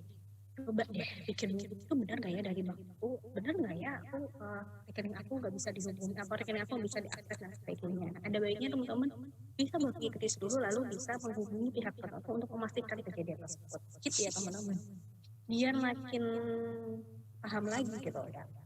Muncullah pertanyaan, Kak, kok bisa sih kita dihubungin, kok bisa sih nomor kita tuh dihubungin orang yang tidak bertanggung jawab lalu mengaku dari bank, kok data saya bisa sampai ke mereka ya, mereka dapat dari mana, masa mereka ngambil dari bank, kan nggak mungkin misalnya gitu. Teman-teman ada yang namanya potensi kejahatan yang terjadi dengan data diri kita tercuri gitu kan. Biar teman-teman terhindar dari pencurian data, teman-teman harus tahu dulu apa sih itu data diri pribadi dan cara melindunginya. Oke, data pribadi ada dua ya teman-teman, data pribadi bersifat umum dan juga data pribadi bersifat spesifik. Data pribadi bersifat umum itu terdiri dari nama lengkap, jenis kelamin, keluarga negaraan, agama, dan juga NIK atau tanda identifikasi untuk identitas seseorang. Nah, teman-teman itu namanya data pribadi bersifat umum. Artinya data pribadi ini masih bisa digunakan untuk kegiatan administrasi, misal teman-teman rumah sakit dan lain sebagainya. Tapi sifatnya tetap rahasia. Jadi nih, misal teman-teman mau fotokopi, jangan sampai setelah selesai fotokopi nggak dihancurkan gitu ya, bekas-bekasnya harus sudah dihancurkan biar tidak disalahgunakan ya. Jangan sampai itu besoknya si fotokopi KTP-nya dijadikan bungkus gorengan, bungkus kacang gitu ya. Nah, jangan sampai ya teman-teman ya.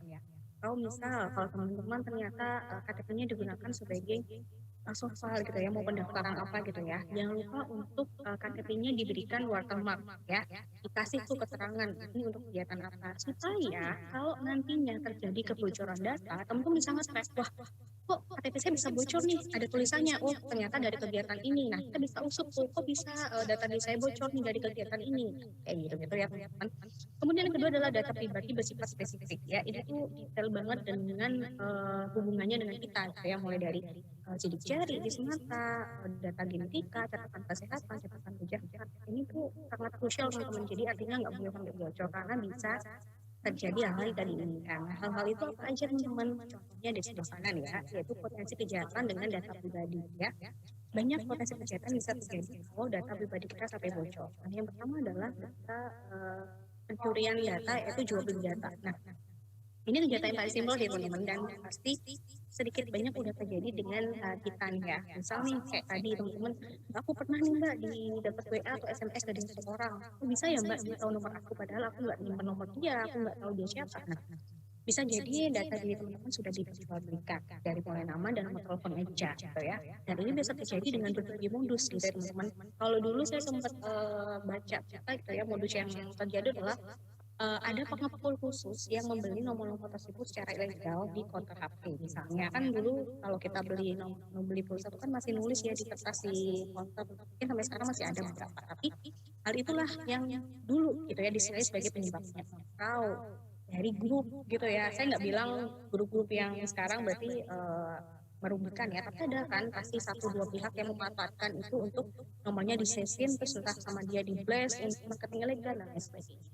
Kemudian ada profiling untuk target politik gitu ya teman-teman. Kemudian ada pendaftaran pinjaman online. Nah, yang pernah kejadian nih ya teman-teman, misalnya nggak ada angin nggak ada hujan, kita tiba-tiba di WA sama pinjol gitu ya, tolong sampaikan ke Ibu Mawar untuk segera membayar utangnya. Sedangkan kita nggak kenal tuh sama Ibu Mawar. Nah, ternyata data kita dijadikan penjamin gitu ya, jaminan kepada pinjol si nama Ibu Mawar. Ibu Mawar dapat dari mana kak? Nah, dia bisa jadi beli data kita gitu ya, dijual beli ilegal supaya data kita bisa digunakan sebagai jaminan ilegal gitu. Kemudian peraturan pelayanan, kepentingan telemarketing tadi ya, di-play secara secara nggak izin gitu ya dan lain sebagainya. Nah, itu tadi beberapa contoh dari potensi kejahatan dengan data pribadi gitu. Oke, kita langsung ke contoh-contoh ya teman-teman dan cara pencegahannya. Jadi biar teman-teman ada bayangan yang ini kok ternyata potensi kejahatan digital terjadi. Aku bisa misalnya dari sekarang gitu ya. Yang pertama adalah pencurian data dari paket data. Paket kamu yang hobi belanja ya, terus suka gak rajin buat ngebuang bungkusnya, jadi bungkusnya cuma dibuka dibuang. Hati-hati ya teman-teman, mulai sekarang tolong dicek gitu ya paket datanya ya, digunting dulu alamatnya atau dicoret-coret. Jadi untuk mengurangi adanya pencurian data. Karena apa teman-teman? Ternyata ada loh pengepul khusus atau orang yang sengaja mengumpulkan paket-paket itu nama-namanya untuk dikumpulkan lalu dijual kepada si pengepulnya untuk dijadikan jual beli data tadinya, data ilegal. Jadi hati-hati teman-teman, mulai sekarang kalau ada paket jangan sampai langsung dibuang aja gitu ya, harus dimusnahkan karena takutnya data diri teman-teman dijadikan tadi kejahatan oleh orang tidak bertanggung. Oke, contoh selanjutnya. Nah, kita masuk ke yang dunia digital. Jadi kalau teman-teman pernah gitu ya merasakan penipuan digital di mana teman-teman di chat atau di WA atau di SMS gitu ya oleh orang yang menjawab mengaku memberikan hadiah, paling sering ya dari BRI, dari bank tertentu ya, maaf saya sebut nama. Nah, teman-teman sebenarnya ini mudah sekali buat kita berpikir kritis dan melihat gitu ya. Sebenarnya ini penipuan apa? Yang pertama adalah dia ngirimnya pakai nomor pribadi.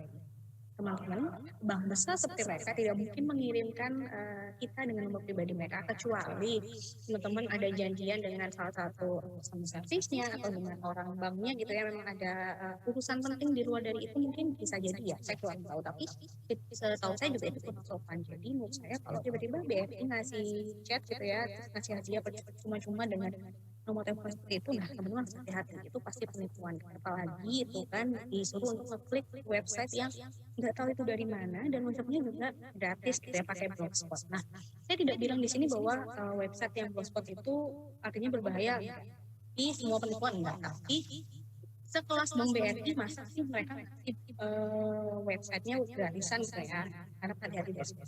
Kemudian contoh terakhir, kalau teman-teman ternyata penasaran nih, ada yang kirim SMS katanya hadiah tapi bukan dari bank gede tapi dari orang biasa, dan saya penasaran isinya apa ya. Nah, teman-teman hati-hati, kadang link-link ini juga bisa disinyalir linknya nggak aman ya. Kalau yang kemarin nih sempat nih ada WA, terus WA-nya ngirim disertai dengan APK. Nah, pas akses ternyata itu virus. Jadi adanya kita apa ya? Kita dapat apa namanya, dapat scamming atau scammer gitu ya. Hati-hati. Teman-teman juga lihat di sini ada link gitu ya, di mana linknya hanya HTTP ya, nggak ada S-nya. S itu artinya secure, ada tanda gemboknya di depan, itu artinya linknya aman. Jadi paling tidak ketika kita ngeklik itu data kita aman gitu ya, jadi nggak kena scammer. Tapi belum tentu juga nih di dalam website yang aman. Ini katanya bisa apa isinya bisa ditentukan. Jadi hati-hati juga, harus double check gitu ya teman-teman. Contoh selanjutnya, nah ini teman-teman yang hobi belanja tapi tidak lewat e-commerce. Oke. Kalau kita belanja lewat e-commerce ya, katakanlah saya sebut merek ya, Shopee, Tokopedia, itu kan kita lewat pihak ketiga. Relatif lebih aman karena uang kita baru bisa terpotong ketika kita sudah menjalankan transaksi gitu ya, dan kita bisa refund kalau memang produknya tidak sesuai.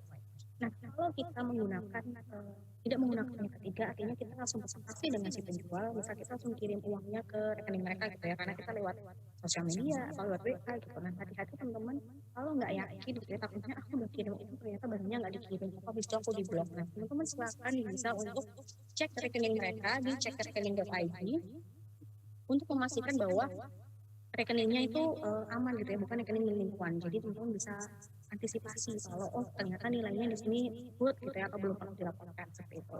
Cek di rekening.id. Oke, aman ya teman-teman. Saya masih ada waktu.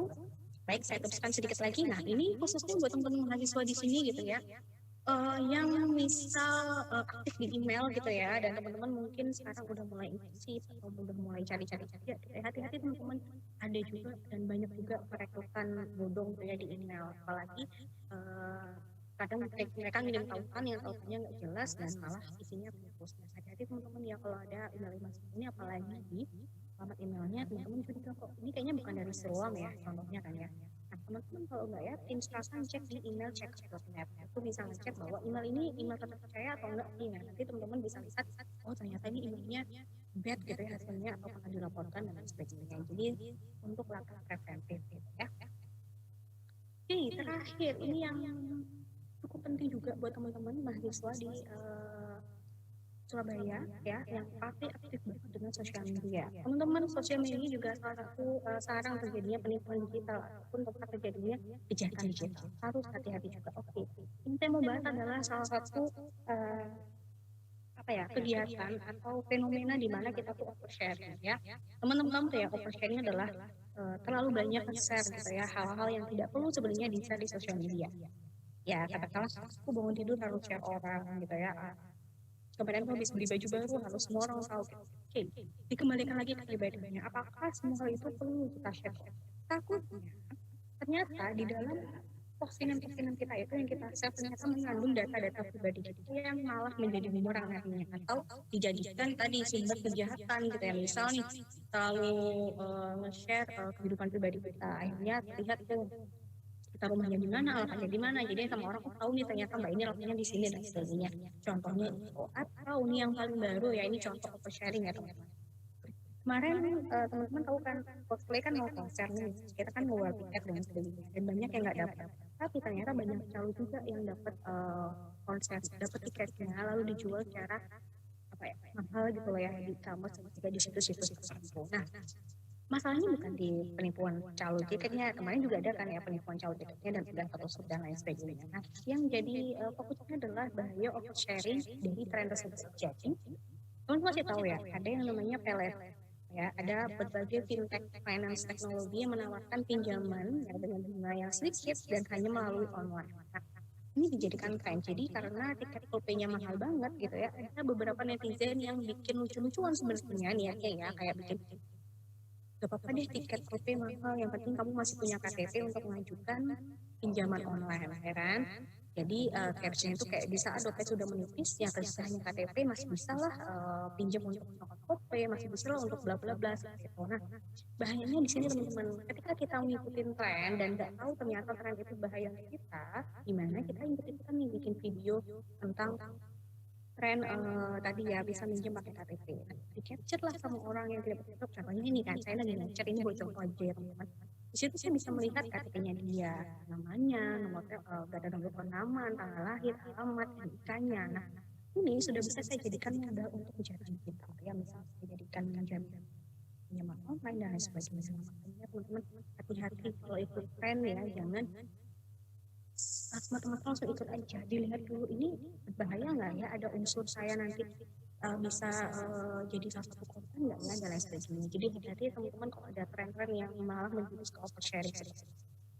Saya lanjutkan. Nah, jika teman-teman menemukan konten negatif gitu ya, jangan dibaca. Amit-amit kalau misalnya ternyata teman-teman menjadi salah satu korban dari penipuan, teman-teman bisa lo laporkan, karena memang kita kan dilindungi ya sama undang-undang ITE juga gitu ya, bahwa memang itu ada hukumannya. Nah, teman-teman jangan ragu untuk lapor di Patroli Cyber ID jika teman-teman mengalami kejahatan digital, atau kalau teman-teman ternyata pernah melihat atau menemukan konten-konten yang dirasa gitu ya mengandung atau bisa merugikan orang lain dan mengandung hal-hal yang tidak baik, bisa diadukan di adukonten.co.id, adukonten.id gitu ya. Jadi sama-sama kita berangkat, sama-sama kita saling melindungi orang-orang di sekitar kita. Jadi biar berhenti di situ aja.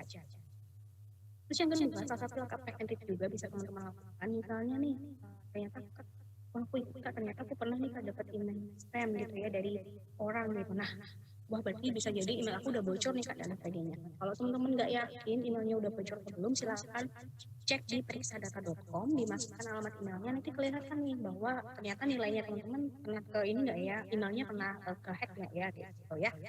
Nah, ya teman-teman, ini tips-tips aja buat teman-teman biar makin cakap, makin cerdas ya, dan tahu gimana sih regulasi dan juga peraturan kalau kita bersosial media dan juga berinteraksi digital, dan untuk melindungi akun dari teman-teman. Yang pertama adalah gunakan password dengan kombinasi alfanumeric dan simbol. Paling simpel, bikin password sealai mungkin. Jangan bikin password yang biasa aja. Atau kayak tanggal lahir, nama mantan, jangan ya teman-teman. Kalau bisa bikin sealai mungkin, biar apa? Biar teman-teman tidak mempunyai tebak. Oh yang lain bisa selesai, jadi nggak apa-apa ya. Kemudian yang kedua adalah mengganti password secara berkala ya. Ada baiknya itu password digantinya kayak 1 tahun sekali, 6 bulan sekali gitu ya. Jangan sampai password dari pertama kali bikin sampai sekarang nggak diganti lagi, karena rawan sekali terjadinya pencurian. Kemudian ada hapus story atau hapus. Nah ini yang untuk teman-teman yang suka pakai komputer di lab komputer kampus misalnya, atau di warnet atau di rental gitu ya. Jangan lupa setelah membuka akun-akun teman-teman, jangan lupa untuk hapus atau di-download, karena takutnya kalau teman-teman buka download, terus ada orang yang menggunakan setelah teman-teman ternyata emailnya belum keluar, wah bisa dijadikan pihak lagi tuh gitu ya. Kemudian hindari mengunggah foto berlebihan, memasang virus dan lain sebagainya. Kemudian hindari menggunakan password yang sama pada semua akun. Ayo, yang email, yang password email, sosial medianya semua, mulai sekarang dirubah ya, dikit-dikit dibedain. Jadi biar kalau ke-hack satu tuh nggak ke-hack semua gitu ya. Kemudian aktifkan verifikasi 2 langkah. Jadi kalau misalnya ada yang teman-teman minta buka email di laptop, ya dapat beritahuan tuh di handphonenya bahwa ada yang buka email nih sama email kamu di sini. Nanti teman-teman bisa tahu kalau oh ini bukan saya, jadi bisa dilindungi. Kemudian terakhir adalah logout setelah selesai melintasi dengan akun-akun. Yang punya kebiasaan kalau habis menggunakan laptopnya gitu ya, terus mau pulang nih langsung di skip, tidak di lock dulu email dan sebagainya. Teman-teman hati-hati, jaga-jaga, misal jalan amit-amit ya laptop kita tercuri atau nanti ada barang kita yang hilang, jadi meminimalisasi resiko terjadinya pencurian data. Jadi biar kalau nanti misal hilang pun email kita sudah ke logout, jadi nggak bisa dimanfaatkan di tanggung jawab. Jadi ya teman-teman, mungkin itu yang bisa saya sampaikan ke Hesti sedikit banyak, biar teman-teman makin paham tentang bagaimana sih cara berinteraksi di sosial media. Jadi nggak hanya memanfaatkan apa yang ada gitu, nggak hanya memanfaatkan dengan teknologi yang sudah berkembang, tapi teman-teman juga bisa melindungi data dirinya teman-teman, jadi nggak jadi bumerang kepada teman-teman sendiri gitu ya. Terima kasih, saya mohon maaf jika ada salah-salah. Saya kembalikan ke Kak Hesti. Wassalamualaikum warahmatullahi wabarakatuh. Waalaikumsalam warahmatullahi wabarakatuh. Wah, keren sekali ya materi yang sudah disampaikan oleh Kak Rizky Ayu nih pada siang hari ini ya. Saya setuju sekali ya Kak, bagaimana juga di era digitalisasi saat ini, bagaimana kita harus lebih menjaga keamanan kita ya Kak, lebih kritis lagi nih. Baik Kak Ayu, kita akan ketemu sesaat lagi tentunya saat sesi tanya jawab nantinya. Nah, untuk itu saya ingin cari tahu lagi nih, tadi ada di kolom chat nih yang belum bisa download sertifikatnya, mungkin bisa coba diklik lagi link yang sudah barusan saya kirimkan ya. Teman-teman semuanya, luar biasa sekali. Hari ini kita sudah mendengarkan pemaparan dari ketiga narasumber kita yang luar biasa sekali, keren-keren dengan materinya, dengan insight-insight terbarunya ya. Harapannya juga teman-teman semuanya setelah kelas ini bisa semakin cakap digital. Dan untuk itu juga izinkan saya untuk mengundang kembali ketiga narasumber kita untuk bergabung bersama, karena kita akan sharing diskusi ya, Q&A tentunya ya. Untuk itu saya izin untuk mengundang para narasumber kita untuk dapat bergabung bersama kembali, karena saya akan membacakan pertanyaan dari teman-teman yang sudah masuk ya. Mohon izin untuk mengundang Pak Doto dan juga Kak Rizky Ayu, kemudian juga Pak Mustafik untuk bergabung bersama. Mungkin untuk itu saya juga persilahkan untuk teman-teman semuanya yang ingin bertanya langsung bisa menggunakan tombol reaction-nya, raise hand. Nanti akan saya bantu untuk unmute, kemudian bisa langsung bertanya oleh ketiga narasumber kita. Dan untuk itu saya ingin membacakan pertanyaan yang pertama ya. Di sini dari Kak siapa ya tadi ya? Di sini dari Kak Derajat Uji Cahyono. Pertanyaannya di sini untuk pertama Pak Doto, saya izin Pak untuk membacakan pertanyaannya. Pertanyaannya di sini, di media sosial atau TV, kadang stasiun TV atau media resmi, jika ada polisi menangkap tersangka dengan press on conference, seringkali langsung menampilkan wajah tersangka. Apakah ini etis dan tidak melanggar UU ITE, sedangkan tersangka belum diputuskan sebagai tersangka? Bisa langsung jawab Pak Doto. Oke, terima kasih Mbak Esti. Ini pertanyaan dari Pak Derajat ini. Jadi saya sudah jawab sih langsung ke personal ke beliau. Jadi menurut etika digital jurnalistik itu seharusnya menampilkan wajah suatu person yang berhubungan langsung dengan hukum itu harusnya tidak boleh gitu ya. Tapi memang kalau misalnya bersengketa dengan undang-undang ITE atau tidak, itu kalau misalnya di bawahnya itu masih ada keterangan-keterangan lain yang masih menyebutkan bahwa ini masih proses hukum atau apa, masih belum terdakwa atau terpanis seperti apa, itu masih belum bisa diarahkan ke melanggar ke undang-undang ITE gitu. Apalagi kalau misalnya memang sudah terbukti tidak bersalah, itu dari pihak yang bersangkutan harusnya bisa memberikan informasi tambahan bahwa ini memang sudah tidak bersalah. Tapi kalau memang bersalah, ya memang harus diproses gitu ya, seperti itu. Gitu. Baik, terima kasih. Ya, terima kasih Pak Doto atas jawabannya. Ternyata sudah dijawab secara pribadi tadi ya, melalui kolom chatnya. Jadi 2 kali, tapi nggak apa-apa untuk menyamakan biar agar teman-teman di sini juga tahu gitu ya. Dan untuk itu saya izin untuk membacakan pertanyaan selanjutnya untuk Kak Rizky Ayu. Nah, Kak Rizky Ayu di sini pertanyaannya dari Kak Renda. Pertanyaannya terkait juga dengan cyber ya, bagaimana pertanyaannya itu melihat akun yang sering digunakan penipu tersebut, jika ada akun yang masuk ke kita chat, tapi melihat akun tersebut sering digunakan melihat akun yang sering digunakan penipu tersebut sangat mirip dengan akun resmi sebuah instansi atau organisasi. Mohon maaf, agak panjang. Oke. Akun resmi sebuah instansi atau organisasi, sekaligus bagaimana cara mengatasi penyerangan cyber yang tidak bertanggung jawab, mengingat di media sosial menjadi sebagian orang untuk menyimpan data-data pribadinya. Jadi dia sering menggunakan, memasukkan pesan ke kita tapi menggunakan akun-akun yang mungkin resmi, mirip dengan akun resmi sebuah organisasi atau instansi. Bagaimana juga di sini kita sering ya Kak menyimpan data-data pribadi kita di sosial media atau di aplikasi-aplikasi. Nah, itu bagaimana, Kak?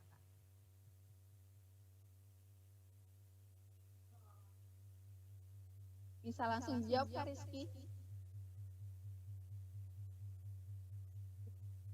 Permisi, Kak Rizky Ayu. Oke. Apakah suara saya sudah terdengar, Kak? Ya, gimana kan sih? Kayaknya terputus. Oke, baik. Saya bacakan pertanyaannya, ulang ya. Oke, baik. Pertanyaannya, seringkali kita mendapatkan pesan-pesan dengan melihat akun yang sering digunakan penipu tersebut sangat mirip dengan akun resmi sebuah instansi atau organisasi. Sekaligus bagaimana cara mengatasi penyerangan cyber yang tidak bertanggung jawab, mengingat media sosial menjadi sebagian orang untuk menyimpan data pribadinya. Oke, terima kasih Kak Isi, suara saya aman? Agak berisik ya? Oke. Saya coba jawab ya teman-teman pertanyaannya. Yang pertama adalah gimana cara membedakan akun dan nomor-nomor yang mirip dengan akun resmi itu tadi ya? Resi? Benar ya? Ya. Oke, yang pertama teman-teman sebenarnya ini klise banget ya, dan mungkin teman-teman juga tahu yang namanya aplikasi GetPosta. Ini mungkin hanya sebagai aplikasi yang biasa aja, tapi jujur itu salah satu aplikasi yang cukup bermanfaat ya, karena misal kita nggak bisa bedakan. Kalau di WA sebenarnya udah proteksinya udah keren ya, karena mereka ada yang namanya checklist ya untuk akun-akun resmi. Jadi untuk nomor-nomor rumah sakit, nomor bank, nomor internet itu semuanya biasanya ada checklist sebelumnya. Jadi menandakan itu nomornya asli atau nomor official. Tapi kalau ternyata jatuhnya itu ada bukan di officialnya langsung, bukan nomor asli, atau biasanya dari adminnya, dari CS-nya kan bisa lihat. Nah, teman-teman cek aja di GetPosta, pasti ada. Itu yang pertama. Kemudian cek keduanya adalah di website. Website itu salah satu platform di mana yang paling resmi dari email. Jadi kalau di websitenya kan bisa ada keterangan ya, nomor administrasinya siapa, nomor CS-nya siapa. Nah, di situ cocok tuh misalnya. Kalau nggak cocok, teman-teman silakan konfirmasi ulang lewat email atau lewat aplikasi lainnya yang untuk memastikan apakah itu nomornya beneran atau tidak. Itu yang pertama. Kemudian pertanyaan kedua tadi adalah gimana cara mengantisipasi dan melindungi kita dengan adanya kejahatan-kejahatan di sosial media tadi ya, Kak ya. Ya, pertama yang paling penting adalah punya pemikiran kritis atau critical thinking. Jadi dikit-dikit curiga itu ya sebenarnya kayak masa sih harus dikit-dikit curiga, tapi itu benar Kak Isti, karena ketika kita sedikit-sedikit harus ngecek, benar nggak sih ada misalnya ada undian di sosial media, benar nggak sih ada undian ini, cek deh di websitenya dulu, cek deh di media sosial officialnya dulu kayak gitu. Terus kalau misalnya dia menawarkan hadiah, menawarkan pekerjaan dengan iming-iming syarat yang sangat mudah, ini dengan hadiah yang sangat banyak, nah itu biasanya juga ciri-cirinya. Nah, kalau teman-teman nggak yakin ya silahkan teman-teman cek double cek lagi gitu. Dan kalau memang ternyata banyak penipuannya atau sudah terbukti bahwa itu adalah akun yang nggak besar, teman-teman bisa silahkan untuk lapor aja di adilkota.id untuk memastikan bahwa akun itu tidak tersebar lagi kayak gitu. Mungkin itu aja sih KSI sedikit yang bisa saya sampaikan.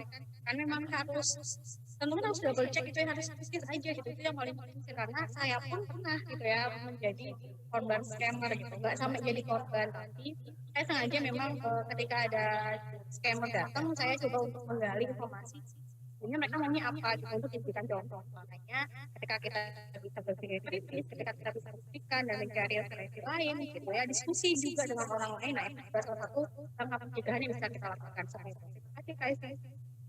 Baik, terima kasih banyak Kak Rizky Ayu atas jawabannya ya. Bagaimana kita bisa menggunakan aplikasi GetContact nih ya, ternyata teman-teman semuanya. Saya rasa juga pasti teman-teman pakai, yang belum pakai bisa langsung dicoba dipakai ya.